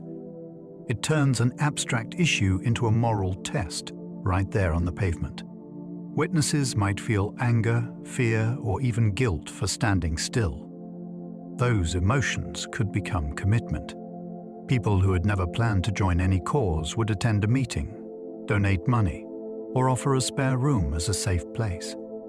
The state expected force to deter. Sometimes it did the opposite. It revealed insecurity. It suggested that the movement had touched a nerve and that the response was not confidence, but control. Working class members faced extra risk, losing jobs after arrests. For a woman with savings, an arrest could be a hard story and a fine. For a woman living week to week, it could mean hunger. Employers could dismiss workers for public scandal, missed shifts, or the simple fact of being labelled troublesome. Landlords could become suspicious. Neighbours could turn cold. That reality shaped who could afford to be visible, and it forced working-class activists to make choices with sharper edges. Some participated in quieter roles, distributing leaflets or hosting small meetings, because the risk of public arrest was too high. Others still stepped forward, knowing exactly what they might lose. That courage is easy to romanticize, but it was often grimly practical. It meant deciding which bills could wait, which family member could cover childcare, and whether a cause was worth a job that already paid too little. Their presence also changed the movement's meaning. It proved that this was not only a debate about abstract rights. It was about power over daily life. When the poorest risk the most, the injustice looks clearer. Middle-class members sometimes used privilege to shield organizers. Privilege can be ugly when it protects only itself, yet it can also be turned into a tool. Some supporters with money or social standing used their position to reduce danger for others. They could provide meeting spaces that were harder to deny. They could post bail, pay fines, or support families when a wage earner was imprisoned. They could write letters to officials in a tone that would be taken seriously, even if the argument was the same. They could also act as buffers in public, standing in ways that made police hesitate, because authorities knew the press would pay attention to how they handled respectable figures. This did not erase inequality inside the movement, and it could create friction. Yet in practical terms, it kept campaigns running. A network needs resources. In a fight where disruption was constant, resources were survival. When privilege is redirected toward a shared goal, it becomes something like armor. Not perfect, not pure, but useful. It helped keep organizers on their feet long enough to keep pushing. Class tensions shaped strategy and sometimes split organizations. A movement can share one goal and still argue fiercely about how to reach it. Class often sat at the heart of those arguments. Some leaders feared that militant tactics would alienate respectable supporters and slow reform. Others feared that respectability politics would leave working women behind, winning rights mainly for those with property and influence. These were not small disagreements. They touched identity, risk, and who would benefit first. In meetings, the tension could be sharp. A strategy that seemed reasonable to one group could feel like betrayal to another. Splits were painful, but they also revealed honesty. People cared enough to fight for the direction, not just the destination. The differences also shaped how the public perceived suffrage. When organizations took different approaches, opponents could claim women were too divided to deserve political power. Supporters argued the opposite. Debate is part of democracy, and women were already practicing it in real time. The movement did not march as a single body. It argued, adapted, and kept going anyway. The news pursued lawful pressure, while suffragettes embraced militancy. The fight for the vote ran on two tracks that often crossed, and sometimes collided. The National Union of Women's Suffrage Societies worked through petitions, meetings, and steady lobbying, aiming to prove that women's votes could be won through constitutional means. Meanwhile, suffragettes insisted that polite pressure had been tried for too long, and that disruption was the only language delay understood. This difference created tension, yet it also created a strange strength. Lawful campaigners could appeal to cautious citizens, and militant campaigners could keep the issue blazing in the headlines. Together, they made it harder for politicians to find comfort. If they ignored the constitutional case, they faced public pressure from a broad movement. If they dismissed militancy, they still faced disciplined organizing that would not go away. For ordinary supporters, the split forced a personal choice. How far would you go? What methods felt justified? That question was part of the story, and it made suffrage feel like more than a policy debate. It felt like a reckoning about justice, patience, and power. That split created two engines, one patient and one explosive. Two styles of campaigning began to run side by side, and the effect was like pressure from both hands. One side worked the long game, building credibility through meetings, petitions, and relentless lobbying. The other side made delay uncomfortable because disruption kept the issue blazing in public. Politicians who tried to ignore the quieter campaign found it still waiting in committee rooms and constituency letters. Politicians who tried to focus only on the loudest actions still faced a wider movement that looked respectable and organized. For supporters, this created a strange choice. You could join the steady engine and feel morally safe. Or you could join the explosive engine and feel urgently alive. In practice, the two engines often fed each other. Outrage could drive new recruits into lawful groups. Respectability could soften public reaction when militancy shocked. Together, they turned suffrage into a problem that could not be solved by waiting it out. Suffragettes targeted empty buildings to avoid injury, at least in theory. Militancy often aimed at symbols rather than people. Campaigners chose targets that represented authority, wealth, or political indifference, and they tried to strike when those spaces were quiet. The idea was to damage property and not bodies, because the argument was about justice, not harm. This tactic also forced a moral question into public life. Why should broken glass or scorched wood matter more than lives limited by law? By aiming at emptiness, activists tried to keep sympathy open, even while shocking the comfortable. Planning could be meticulous. Timing mattered. Location mattered. Escape routes mattered. The act had to be visible enough to make news, yet restrained enough to claim ethical purpose.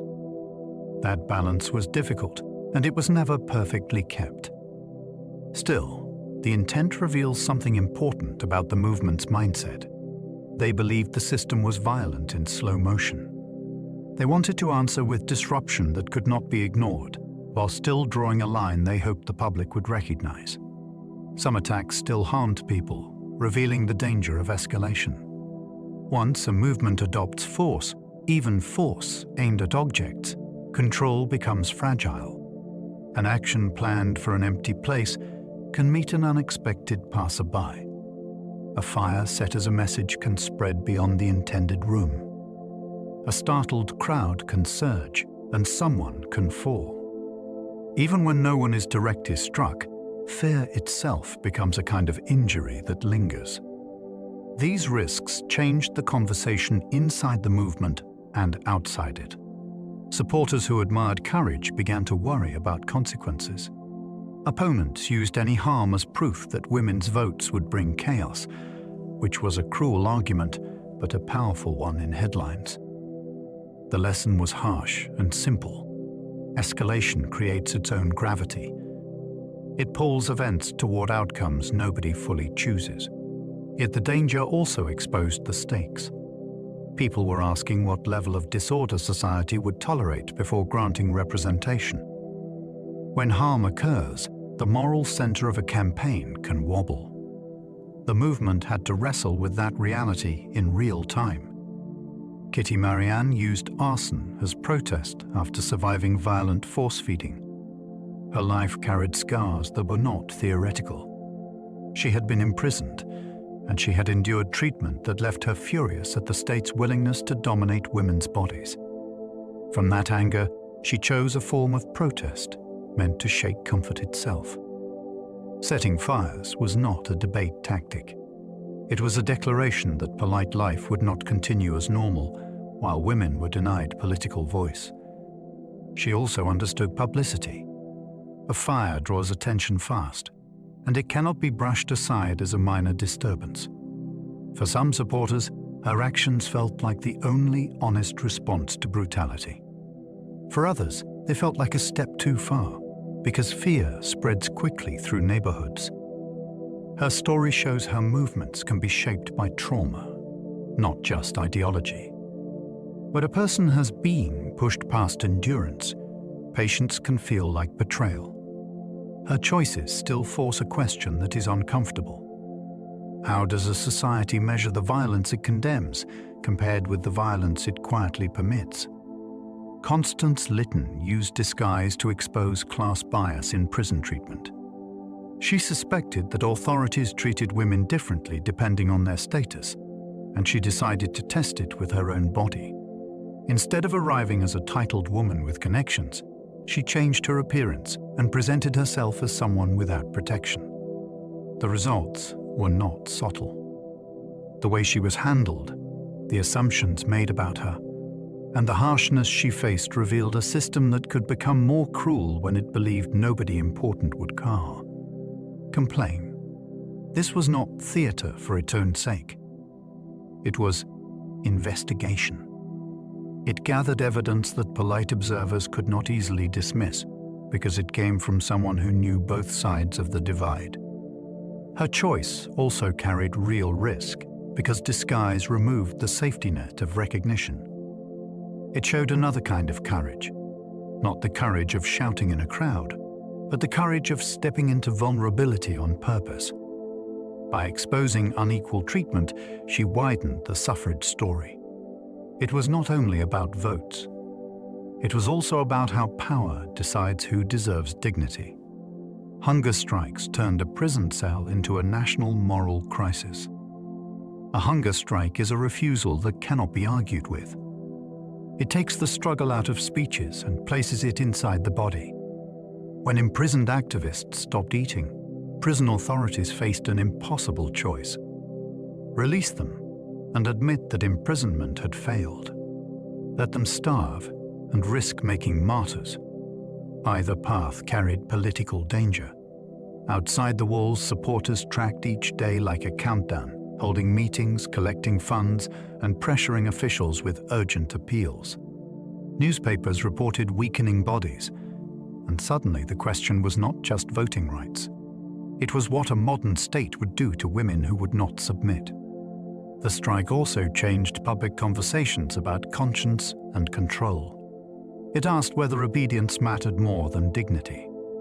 A locked door could hold a person, yet it could not force belief. That frightened people who depended on quiet compliance. Force-feeding made government power feel personal, brutal, and undeniable. The state can seem distant when it speaks through laws and slogans. It stops feeling distant when it reaches into someone's mouth. When prison authorities used force-feeding, the political argument became physical, immediate, and hard to dismiss as mere disorder. Reports described the procedure in enough detail to unsettle even those who disliked militancy. Doctors were drawn into the conflict, and their presence gave the violence an official mask. Supporters outside turned testimony into campaigns, describing how pain and fear were being used as tools of policy. The effect was not only outrage, it was recognition. People began to understand that the battle over the vote was also a battle over bodily autonomy and the limits of state control. Public sympathy did not move in a straight line, yet the moral stakes rose. A debate about representation became a debate about what a government should never do to its own citizens. Window smashing was staged to sound like democracy cracking open. Breaking glass is loud, simple, and impossible to misunderstand. It also travels, because the sound becomes a story before anyone reads a pamphlet. Some suffragettes used window smashing as a calculated signal aimed at property rather than people. They targeted shopping streets and official buildings because those places represented wealth, order, and the comfort of postponement. The act was often coordinated, timed, and paired with immediate arrest, so a courtroom could become the next stage. Critics called it vandalism. Supporters called it a language that power finally heard. It was a gamble because it could repel as well as attract. Yet it forced a question into public life. If a system is unjust, what forms of disruption are acceptable when every polite request is filed away and forgotten? Glass could be replaced quickly. The attention it created could not. The shards were meant to glint in the nation's conscience. Some Irish suffrage leaders linked votes to national independence struggles. In Ireland, the question of who should govern was already burning, and that heat shaped how suffrage was understood. Some leaders argued that women's political rights belonged inside the wider fight for self-determination, because a nation seeking freedom should not deny a day. Freedom at home. That connection could be powerful. It brought new allies and new urgency. It also created risk, because aligning with nationalist politics could bring harsher policing and deeper suspicion. Meetings could become tense as activists navigated loyalty to the suffrage cause and loyalty to the independence cause, which did not always move in step. Yet the linkage revealed a deeper truth. Voting rights are not only about gender, they are about belonging. Who counts as part of the political community and who is expected to wait? In a land debating its own sovereignty, that question became unavoidable. Suffrage arguments gained a sharper edge because they echoed the language of freedom already familiar in the streets. The movement in Ireland did not just borrow energy from independence. It also challenged independence to live up to its own ideals. Black British voices were present, yet often sidelined in leadership. The campaign was not a room filled with identical lives, even when the public story tried to make it seem that way.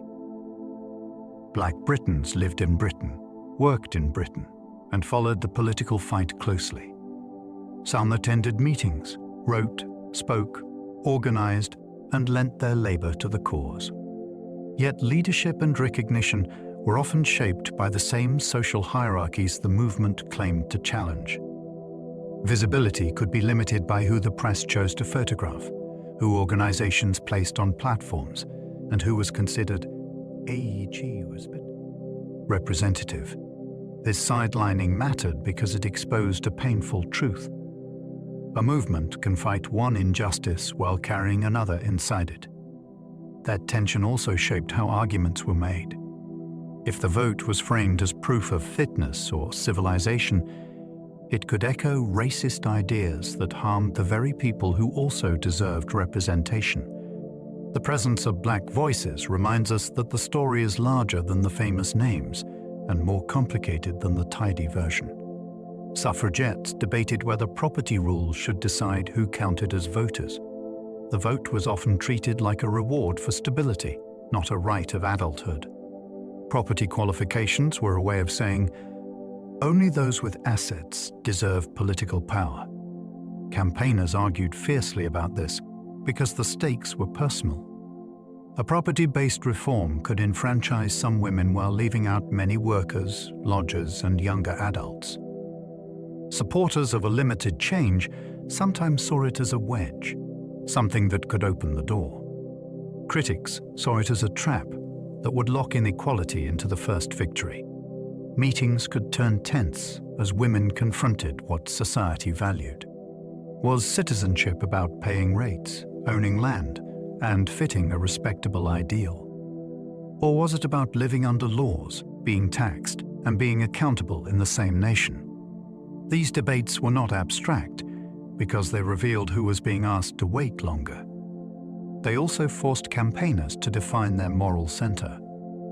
If the vote is a voice, then deciding who gets it is deciding whose life counts in public. Some campaigners fought for universal suffrage, not limited reforms. For them, the logic was simple. If government claims authority over everyone, then everyone must have a say. They wanted a transformation that did not sort citizens into worthy and unworthy categories. This vision challenged the culture of gradual concessions because it demanded a leap rather than a step. It also created practical problems. A universal demand can frighten lawmakers who prefer small changes they can control. Yet the Universalists believed that diluted reform would create new walls. They warned that partial victories could be used to declare the matter settled, while millions still remained voiceless. Their arguments often connected women's votes to wider democratic principles, including the rights of working men who were also excluded under old rules. This broadened the movement's moral reach, and it made the fight feel like part of a larger story of expanding citizenship. Universal suffrage was not only a policy goal. It was a refusal to bargain away other people's freedom for a faster win. Others accepted step-by-step gains as the only path. Not everyone believed politics could survive a single dramatic leap. Some campaigners watched bills fail, watched parties fracture, and concluded that a partial victory was better than another decade of nothing. They argued that a first reform could create new voters who would then push for the next reform. In their view, progress was a staircase, not a door. This approach was often shaped by hard experience. They knew how easily lawmakers could be spooked into retreat, and how quickly public opinion could turn against tactics that seemed too demanding. Step-by-step thinking also encouraged coalition building, because it allowed supporters with different priorities to agree on one immediate goal. Yet it came with a moral cost that many felt keenly. When you accept a limited gain, you are also accepting that some people will be left outside for now. That for now could stretch for years. The debate was not about caring or not caring. It was about what kind of patience justice can reasonably ask of those who have waited long enough. Imprisoned women were awarded medals for hunger-striking endurance. Inside the movement, suffering was not treated as shame. It was treated as proof of commitment. Some organizations created medals to recognize those who endured hunger strikes, turning private pain into public honor. This was a deliberate reversal of what prison was meant to do. Authorities used imprisonment to isolate and discourage. The movement answered by celebrating the imprisoned as courageous, disciplined, and essential. The medals also carried a message to new recruits. There was a place for you, and your sacrifice would be seen. These awards often included inscriptions and dates, and they became objects of memory that could be shown at meetings long after a prison term ended. They also created a record that authorities could not easily erase. A state might deny mistreatment. A medal quietly admitted that such endurance had been demanded. The practice connected suffrage to older traditions of political prisoners, where honor is claimed by the imprisoned rather than granted by the jailer. Those medals were worn proudly, like military honors earned in pain. Wearing one was a kind of public declaration. It said, "I was punished for demanding representation, and I do not regret it." The comparison to military decoration was not accidental. In a society that praised battlefield courage, campaigners insisted that moral courage deserved recognition too. A medal on a coat could change how a crowd reacted. It signaled experience, and it could hush a room before the speaker even began. It also reshaped the idea of heroism. Instead of triumph through violence, it honored endurance, self-control, and a refusal to surrender one's conscience. For supporters, the sight could be electrifying because it turned an invisible struggle into something you could see and touch. For critics, it was infuriating because it refused the expected narrative of disgrace. The medal created a bridge between private suffering and public persuasion. It did not ask for pity, it demanded respect.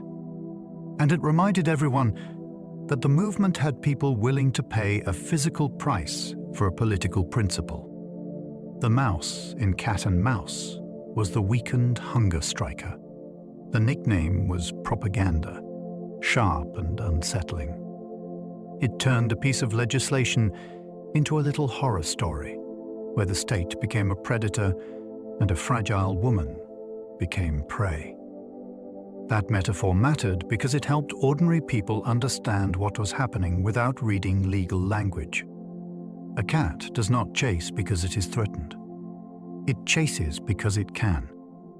By calling imprisoned activists mice, supporters highlighted how lopsided the power was and how calculated the pursuit could feel. The phrase also traveled fast. It fit in headlines, it fit in cartoons, and it could be repeated in a single breath at a street meeting. It gave the public a mental picture that was hard to shake. Once you picture a chase, you start asking who deserves sympathy. You start noticing the cruelty of playing with weakness. The movement used language like a tool, and this was one of its most effective tools.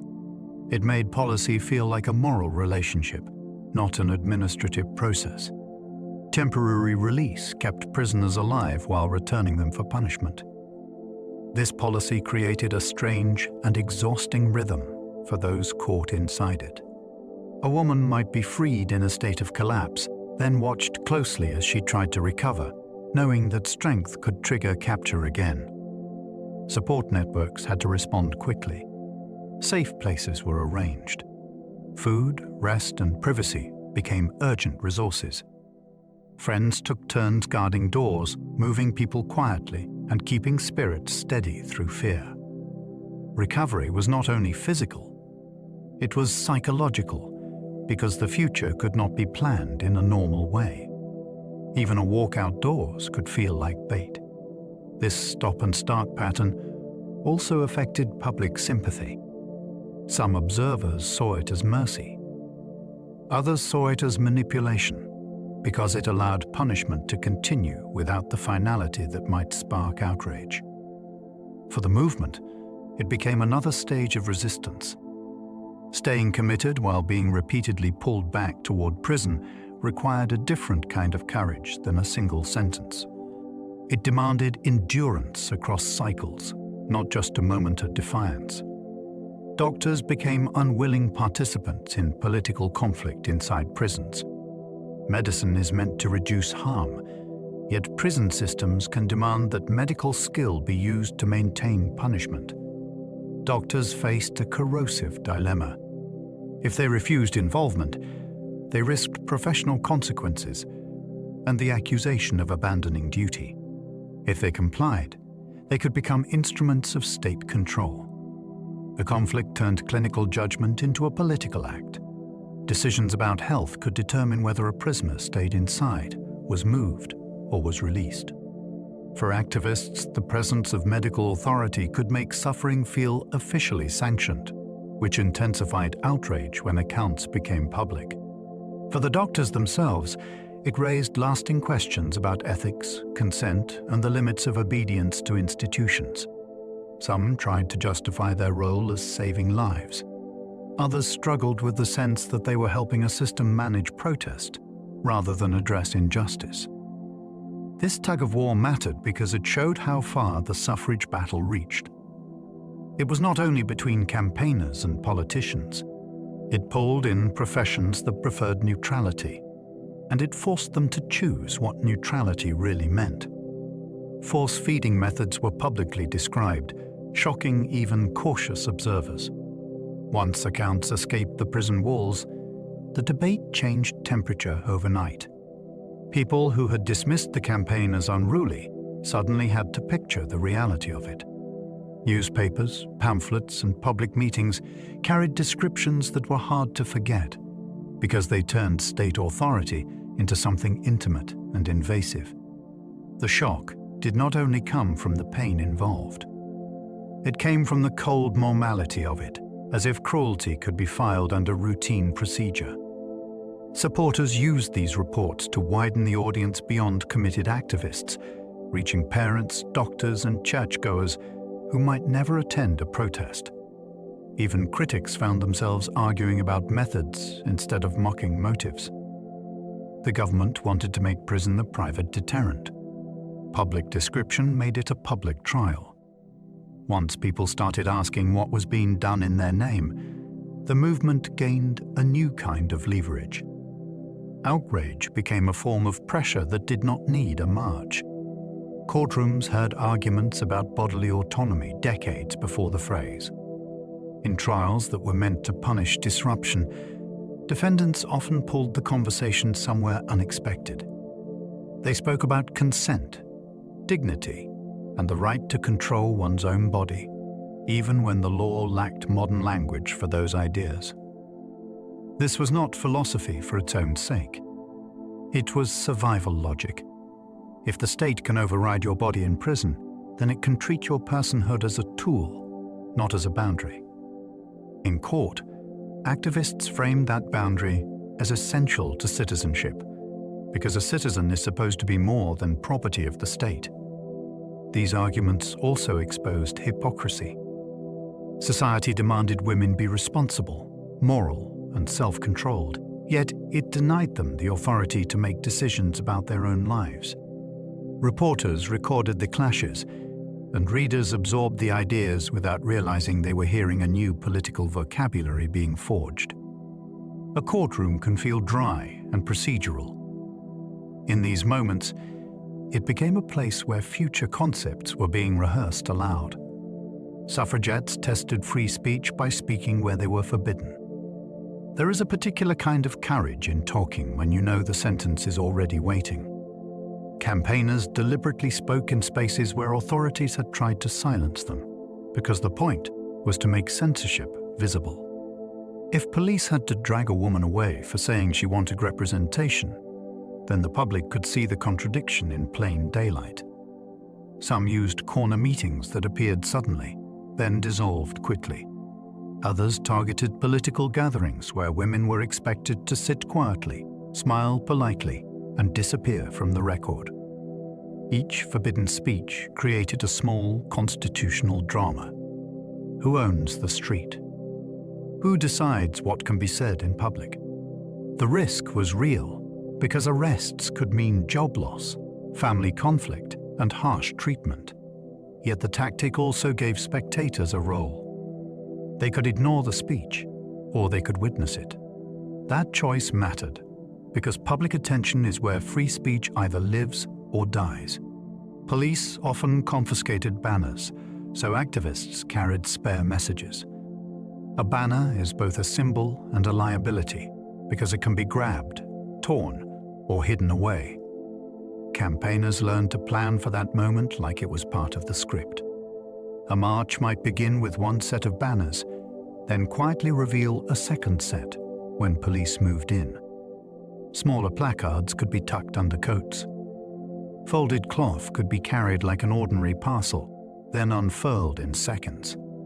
This created a feeling of clever resilience, as if the message itself refused to be arrested. It also frustrated authority, because confiscation was supposed to end the visual impact. Instead, it became a cue for the next reveal. Spectators noticed. The movement looked organized, not spontaneous, and organization is what makes a cause feel serious. Spare messages also help protect meaning. If one slogan was taken, another could appear without losing momentum. The result was a lesson in how protest adapts under pressure. The state could seize fabric, yet it could not easily seize the story being told. Some hid leaflets inside flowers, turning gifts into propaganda. The leaflet can be rejected on sight, especially if it looks political. A flower is rarely refused. Campaigners used that social habit with quiet brilliance. Bouquets were offered at meetings, on streets, and sometimes at public events where a direct handout might be blocked. Inside the wrapping, or tucked among stems, a message waited to be discovered later. The method carried a sly, emotional charge. Flowers signaled respect, celebration, or sympathy, which softened the listener before the argument even began.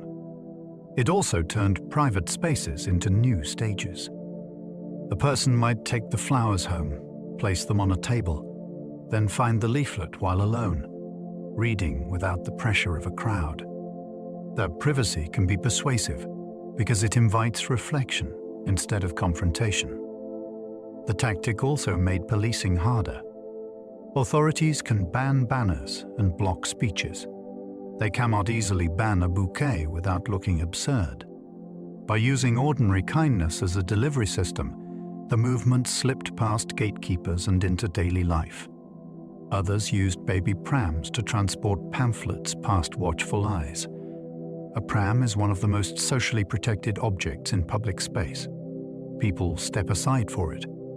Police hesitate around it. That cultural reflex became cover for organizing. Activists used prams to carry stacks of pamphlets, bundles of posters, or supplies for meetings, all disguised as the ordinary clutter of childcare. The tactic also made a pointed statement without needing to announce itself. The movement was constantly accused of abandoning domestic life, yet here it was using a symbol of care as a tool of politics. That irony could be powerful when explained later. Prams also allowed quiet distribution. A supporter could walk through streets, stop casually, and pass material to a friend without drawing attention. In some cases, children were genuinely present, which raised the stakes. It reminded everyone that the laws being argued over would shape real families, not abstract ideals. The pram became a moving cupboard, and also a moving argument. It said, "Women's public voice belongs alongside everyday life, not outside it." Home raids made ordinary kitchens feel like contested territory. When authorities searched homes, the campaign stopped being something that happened in distant streets. It entered the place where people ate, slept, and raised children. A kitchen table could suddenly become a surface for seized papers, and cupboards could be opened as if the family itself were under suspicion. That experience changed supporters in a deep way. It taught them that politics is not only about laws.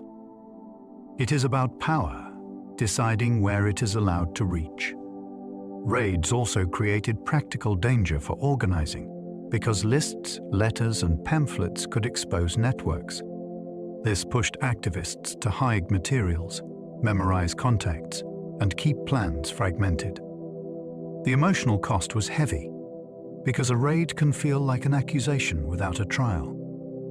Yet it could also harden resolve. Many people can tolerate disagreement. Fewer can tolerate intrusion. When the state crosses the threshold of a home, it risks creating new opponents who were not convinced by speeches, but are convinced by experience. The movement learned to organize under that pressure, and the story gained another layer of urgency. Suffragettes exposed how taxation without representation hit women directly. It is one thing to be excluded from Parliament in theory. It is another to pay money into a system that refuses to hear you. Campaigners highlighted taxes and local rapes as proof that women were already treated as members of the state when the state wanted revenue. They paid into roads, schools, policing, and public health. Yet they were denied the vote that helped decide how those funds were used. This argument was powerful because it felt plain and practical. You do not need to read a manifesto to understand unfair exchange. If you are required to contribute, you should have a say. Some women used this logic with almost legal precision, bringing it into meetings and leaflets, and making it hard for critics to wave away as sentiment. It also broadened the audience. People who were tired of confrontations might still agree with a fairness argument rooted in everyday bills. The message landed like a receipt. You cannot deny the payment. Why deny the voice? They argued that laws about work and wages needed women's voices. Many of the rules that shaped women's lives were written by men who had never done women's work. Campaigners made that gap impossible to ignore. They spoke about long hours, low pay, unsafe conditions, and the constant threat of dismissal, especially for women who were young or poor. Without votes, they argued, women could be regulated and exploited without real political consequences for lawmakers. They also pointed to how wages affected entire households. When women's pay was pushed down, families felt it in food, rent, and health. The claim was not that women would vote as a single bloc. The claim was that women would bring knowledge of lived reality into the lawmaking process. That knowledge could change priorities. It could make Parliament treat workplace harm as urgent rather than inconvenient. This argument also reframed suffrage as something practical, not symbolic. It was about power over the conditions of labor. It was about dignity earned and dignity protected by law. Factory conditions became a rallying point for suffrage and labor reforms. Factories were places where the promises of modern industry often turned into exhaustion and danger. Women worked amid noise, dust, heat, and relentless schedules, sometimes for pay that barely covered living costs. Campaigners used these realities to show why representation mattered. If lawmakers never had to face female voters, then there was little incentive to confront the worst abuses.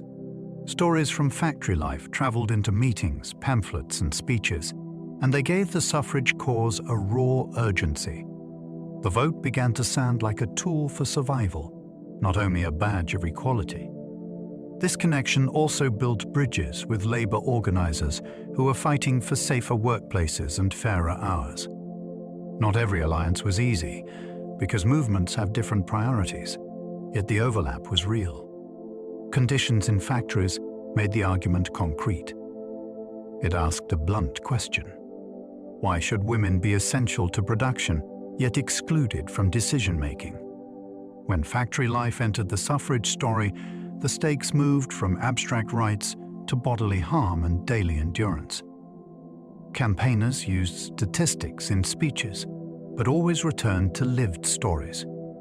Numbers can persuade, but only if they feel connected to real people. Campaigners understood that.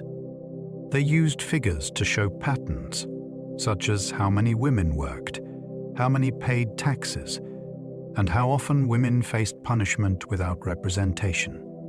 Yet they rarely left the audience floating in arithmetic. They anchored numbers to voices. A wage packet that did not stretch to the week's end. A widow managing a household while being treated as politically irrelevant. A worker injured at a job with no meaningful say in the laws meant to protect her. This blend was effective because it spoke to both head and heart. A skeptical listener could respect data, while an undecided listener could feel the human weight behind it. The style also helped speakers handle hostile crowds.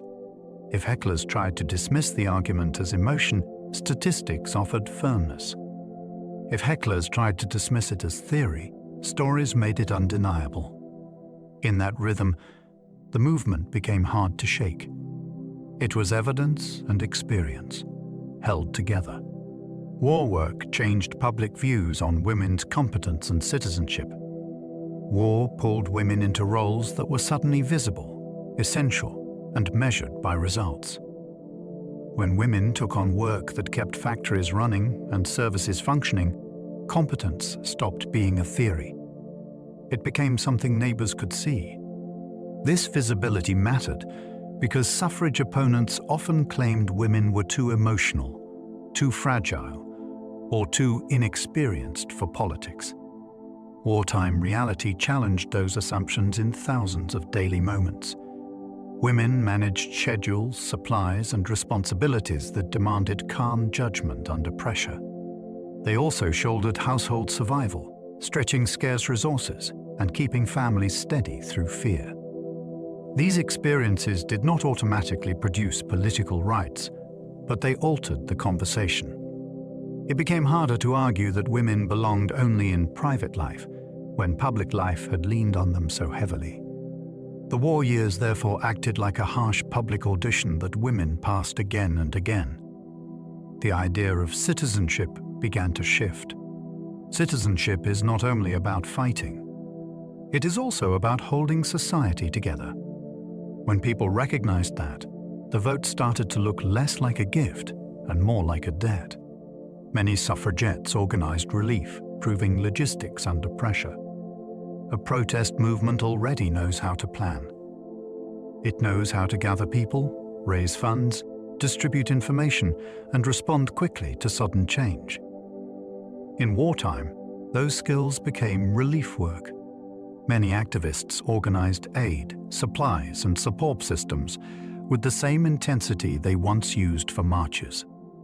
They coordinated volunteers, managed donations, and solved practical problems that never appear in slogans, such as transport, storage, and fare distribution. This work had acquired persuasive force. It showed that women could operate at scale, not only as individuals but as organizers of complex networks. It also put campaigners into direct contact with suffering and need, which could deepen their political understanding and harden their resolve for future reforms. Relief work did not erase the movement's internal divisions, but it gave many women a shared purpose during a frightening time. It also created new public trust. People who might have dismissed activists as troublemakers now saw them keeping communities functioning. When a movement demonstrates competence in crisis, it earns attention that is difficult to dismiss later. After war, politicians faced a new reality of women's public service. When the fighting ended, the country could not return to the old story as if nothing had changed. Women had been visible in national effort, and that visibility created a political fact. It became harder to claim that women's judgment was irrelevant because their labor and organization had been treated as essential. Politicians also faced a practical calculation. If women were already acting as citizens in work and service, continued exclusion from voting looked increasingly inconsistent. The war had also expanded the state's reach. New demands and new policies meant new debates about who should influence decisions. Women's public contribution therefore became part of the argument for reform, not as charity, but as logic. If responsibility is shared, representation should be shared. This post-war moment also carried emotion. There was grief, exhaustion, and a desire to rebuild. Campaigners used that mood to argue that rebuilding should include a fairer democracy, not a return to old limits. The war had changed the evidence. Politicians could still delay. They could no longer pretend nothing had happened. In 1919, women entered Parliament, changing who could speak there. The arrival of women in Parliament did more than add new voices. It changed the meaning of the room. For generations, lawmaking had been a stage where women were talked about, not spoken by. When women became lawmakers, the national imagination shifted. The chamber was no longer a purely male performance of authority. It became a place where women's experiences could enter debate without being filtered through male interpretation. Even a single woman's presence could reshape expectations because it challenged habits of address, assumptions about who belongs, and the casual tone of exclusion. This also mattered symbolically. A movement that had been mocked as impossible could now point to a seat in the nation's most famous institution and say, "We are here." The change was not instant equality. Resistance remained, and barriers remained. Yet the doorway had been opened. When an institution changes its membership, it changes its future.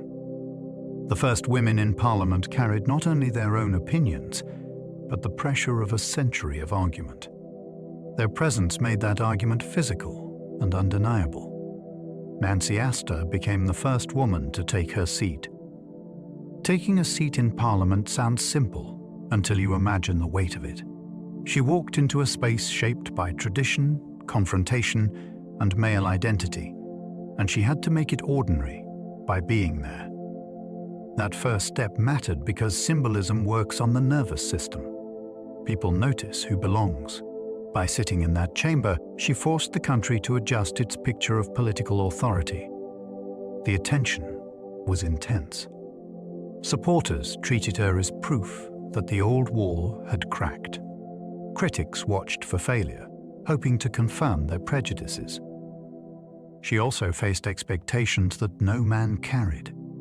She was expected to represent all women, to behave perfectly, and to justify the experiment of inclusion through her every word. Yet her seat was not only about her. It was about the movement that made the seat possible, and about the future women who would sit there without needing to be described as a novelty. When a first happens, it is rarely comfortable. It is a public test. Her presence made the test unavoidable. Britain's equal voting rights arrived in 1928 at last. The year 1928 marked a quiet revolution in paperwork, which is often how democracy changes. Equal voting rights meant women could vote on the same terms as men, removing the final legal imbalance that had lingered after earlier reforms. The long delay matters because it reveals how power concedes in stages, often trying to control who enters first. Campaigners who lived to see this moment carried years of memory, from street clashes to prison corridors to arguments at family tables. For them, equality at the ballot box was not a line in a law book. It was the closing of a wound, but had been treated as normal. The change also reshaped politics for everyone. Parties had to adapt to a genuinely broader electorate, and public debate could no longer pretend that women's political judgment was optional.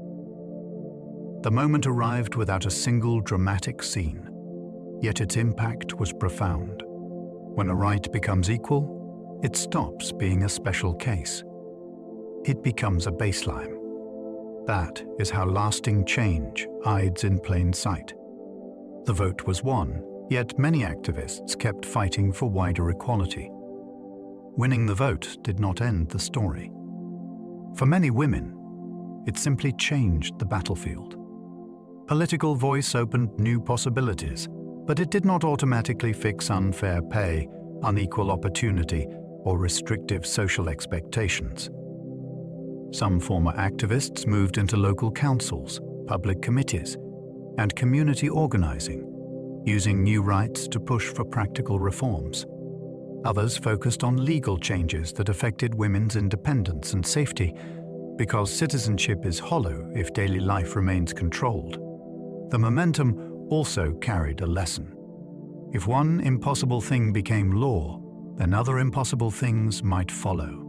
That belief is one of the movement's most enduring legacies. A victory can either relax a movement or sharpen it. For many suffrage veterans, the win sharpened their understanding of what was still unfinished. They had learned how the state responds to pressure, and they had learned that patience alone is not a strategy. The ballot was a key, not the whole door. They kept turning it, aiming for a broader definition of equality that reached beyond election day. Some former suffragettes became mayors, councillors, and policy experts. After the vote widened, many campaigners did not step away from public life. They stepped deeper into it. Skills learned on the streets translated into committees and council chambers with surprising ease. They understood agendas, procedure, persuasion, and the slow patience of budgets. Some ran for local office and found themselves deciding on housing, sanitation, schools, and public welfare. Others became policy specialists, reading bills line by line and learning how to change wording that seemed harmless but carried real consequences. This shift mattered because it proved the movement was never only about protest. It was also about governance. The same women once called disruptive now drafted practical solutions, chaired meetings, and negotiated across party lines. Their presence changed what leadership looked like in everyday towns, not just in the capital. And for younger women watching, it offered a new map of ambition. The ballot opened the door. Many walked straight through it and kept walking. Others turned to peace movements, shaped by memories of state violence. For some veterans, the harshness of arrests and prisons left an imprint that did not fade. They had felt power used against bodies, and they remembered how quickly authority can justify harm. That memory shaped how they viewed war, militarism, and the language of sacrifice.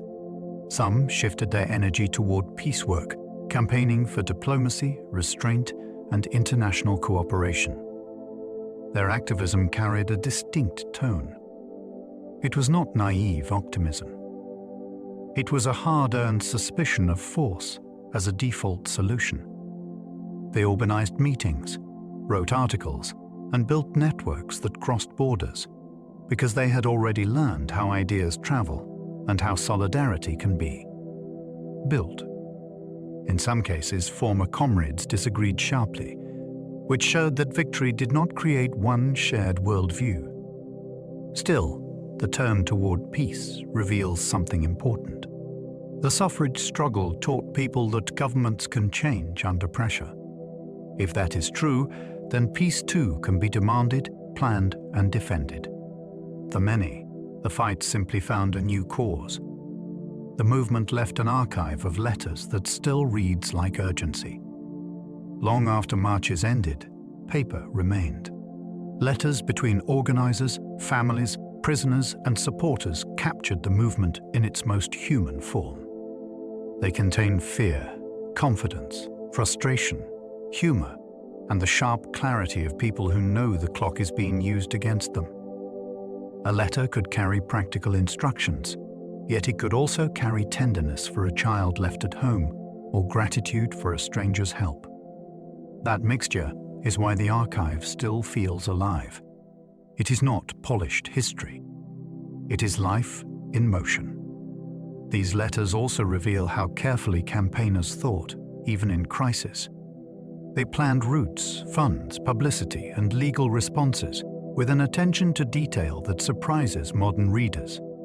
Many wrote knowing their words might be shared, which gives the writing an electric sense of audience. When you read them, you can hear the urgency of a world where the vote is not guaranteed, and where courage is not a statue.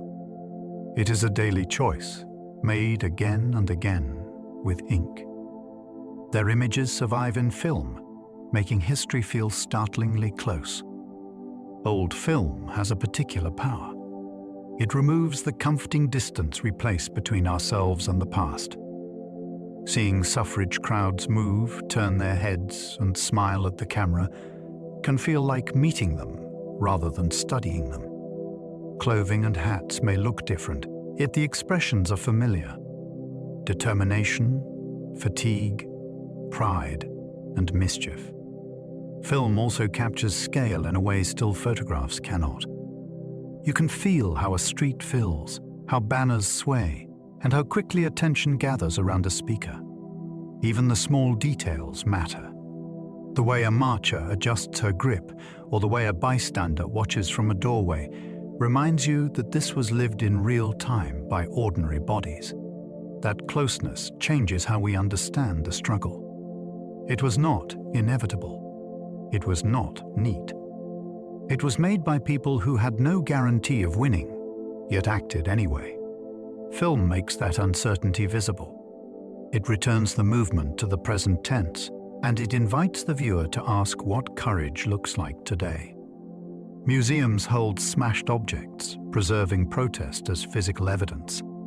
A broken pane of glass, a damaged sign, a scorched fragment. In a museum case, these can feel almost quiet. Yet they once carried noise, fear, outrage, and argument. Preserving objects like this matters because it stops history becoming purely moral storytelling. Physical evidence forces a more complex truth. Protest leaves marks. It costs money. It shakes public order. It can frighten people who did not consent to being part of a political scene. Museums do not only celebrate, they also document the reality of tactics and consequences. These objects invite uncomfortable questions. What kinds of disruption does a society tolerate before it changes? When does damage become persuasion, and when does it become alienation? They also reveal the movement's sophistication. Many actions were designed to be noticed, then remembered. An object in a case becomes a time capsule of that intention. It tells you that the struggle was not only fought in speeches and laws, it was fought in the material world where messages leave dents. School lessons once mocked them, and now often honor them.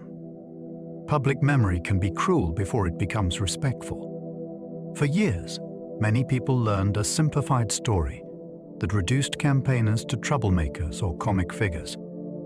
That kind of teaching does real damage because it trains students to distrust protest as something unserious. Over time, the narrative shifted. As more sources were studied and more voices were heard, classrooms began treating suffrage as a major democratic turning point. That shift matters because education shapes what a society thinks is normal. When students learn that rights were expanded through organized pressure, it becomes harder to believe that change only comes from above. Modern lessons can also explore complexity, including internal debates, moral dilemmas, and the different risks faced by different women. This deeper approach does not make the movement smaller. It makes it more impressive. A tidy legend is easy to admire and forget. A complicated story is harder, and it stays with you. When schools honor the struggle, they are also teaching a larger idea. Democracy is a living thing, and it has a history of being argued into existence. Modern campaigners borrow their tactics, from marches to strategic disruption. When people organize today, they often reach for tools that suffragettes helped refine.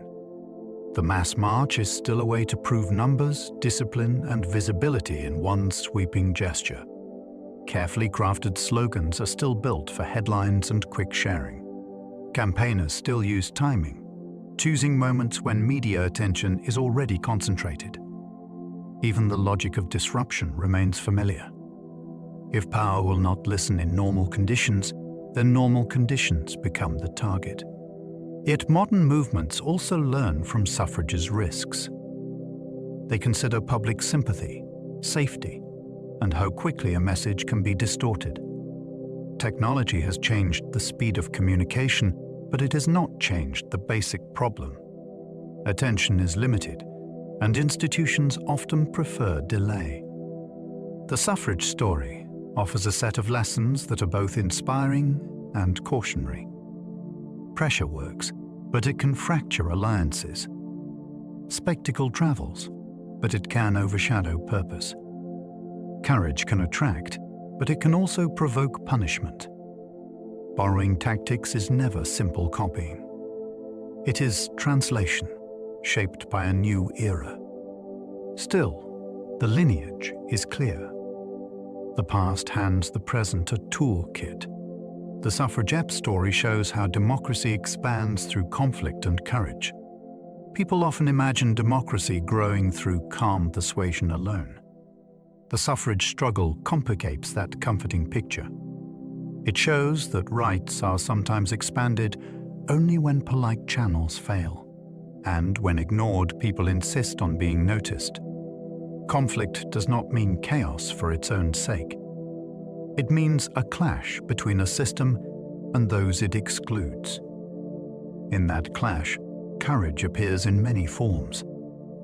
There is the courage to speak in public when you've been trained to stay quiet. There is the courage to be arrested, knowing the cost will land on your family. There is also the quieter courage of organizing, fundraising, and continuing after defeat. The story also reveals something about institutions. They rarely admit they are wrong until pressure makes the old position inconvenient. This is not cynicism. It is observation. Democracy can be generous, but it is often reluctant. The suffragettes forced a reluctant system to move.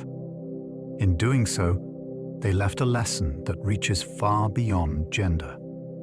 If representation is incomplete, it can be completed. But completion usually demands people who refuse to accept delay as destiny. Their hardest victory was making women's political voice seem ordinary. Winning a law is dramatic.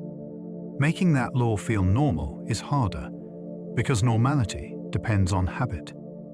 After reforms, many women still faced social pressure to stay quiet about politics or to treat voting as a novelty rather than a right. The movement's deeper victory was cultural. It shifted expectations so thoroughly that a woman speaking about policy could become unremarkable. That change took time because it required thousands of private adjustments. Families had to get used to women discussing elections at the table. Parties had to get used to women questioning candidates. Institutions had to get used to women insisting on being addressed as citizens. This ordinariness is easy to overlook, which is exactly why it is powerful. When a right becomes boring, it has taken root. It becomes part of the air. The suffragettes fought for that air. They fought so that a woman's political opinion would not be treated as a disturbance, but as a normal feature of public life. That is a victory you cannot easily measure, yet it shapes every day. As we come to the end of our journey through the world of the suffragettes, it is worth pausing for a moment to take in the full sweep of what we have explored. We have walked through crowded streets filled with banners and bold colors. We have stepped inside echoing courtrooms and narrow prison corridors. We have seen letters written in ink that carried urgency across miles, and medals worn with quiet pride after endurance that tested the limits of the body. We have watched women stand at palace gates, speak in factory districts, organize relief in wartime, and finally enter Parliament itself. What began as a demand dismissed by many became a force that reshaped a nation. The struggle moved from pavements to polling stations, from ridicule to recognition, from exclusion to equal voice. And through it all ran a steady thread of courage. Not only the dramatic courage of confrontation, but the steady courage of persistence. The courage to keep going when change felt distant. If you have enjoyed this journey into history, I invite you to like, subscribe, or share a thought below. And if you happen to still be awake, there is another story waiting for you on the screen, ready to carry you a little further into the past. But for now, let the noise of marches fade. Let the arguments soften. Imagine the quiet of an empty polling station at dusk, the last ballot placed gently in its box. Allow your breathing to slow. Let your thoughts settle like banners folded after a long day. History can rest now, and so can you. Sleep well, and good night.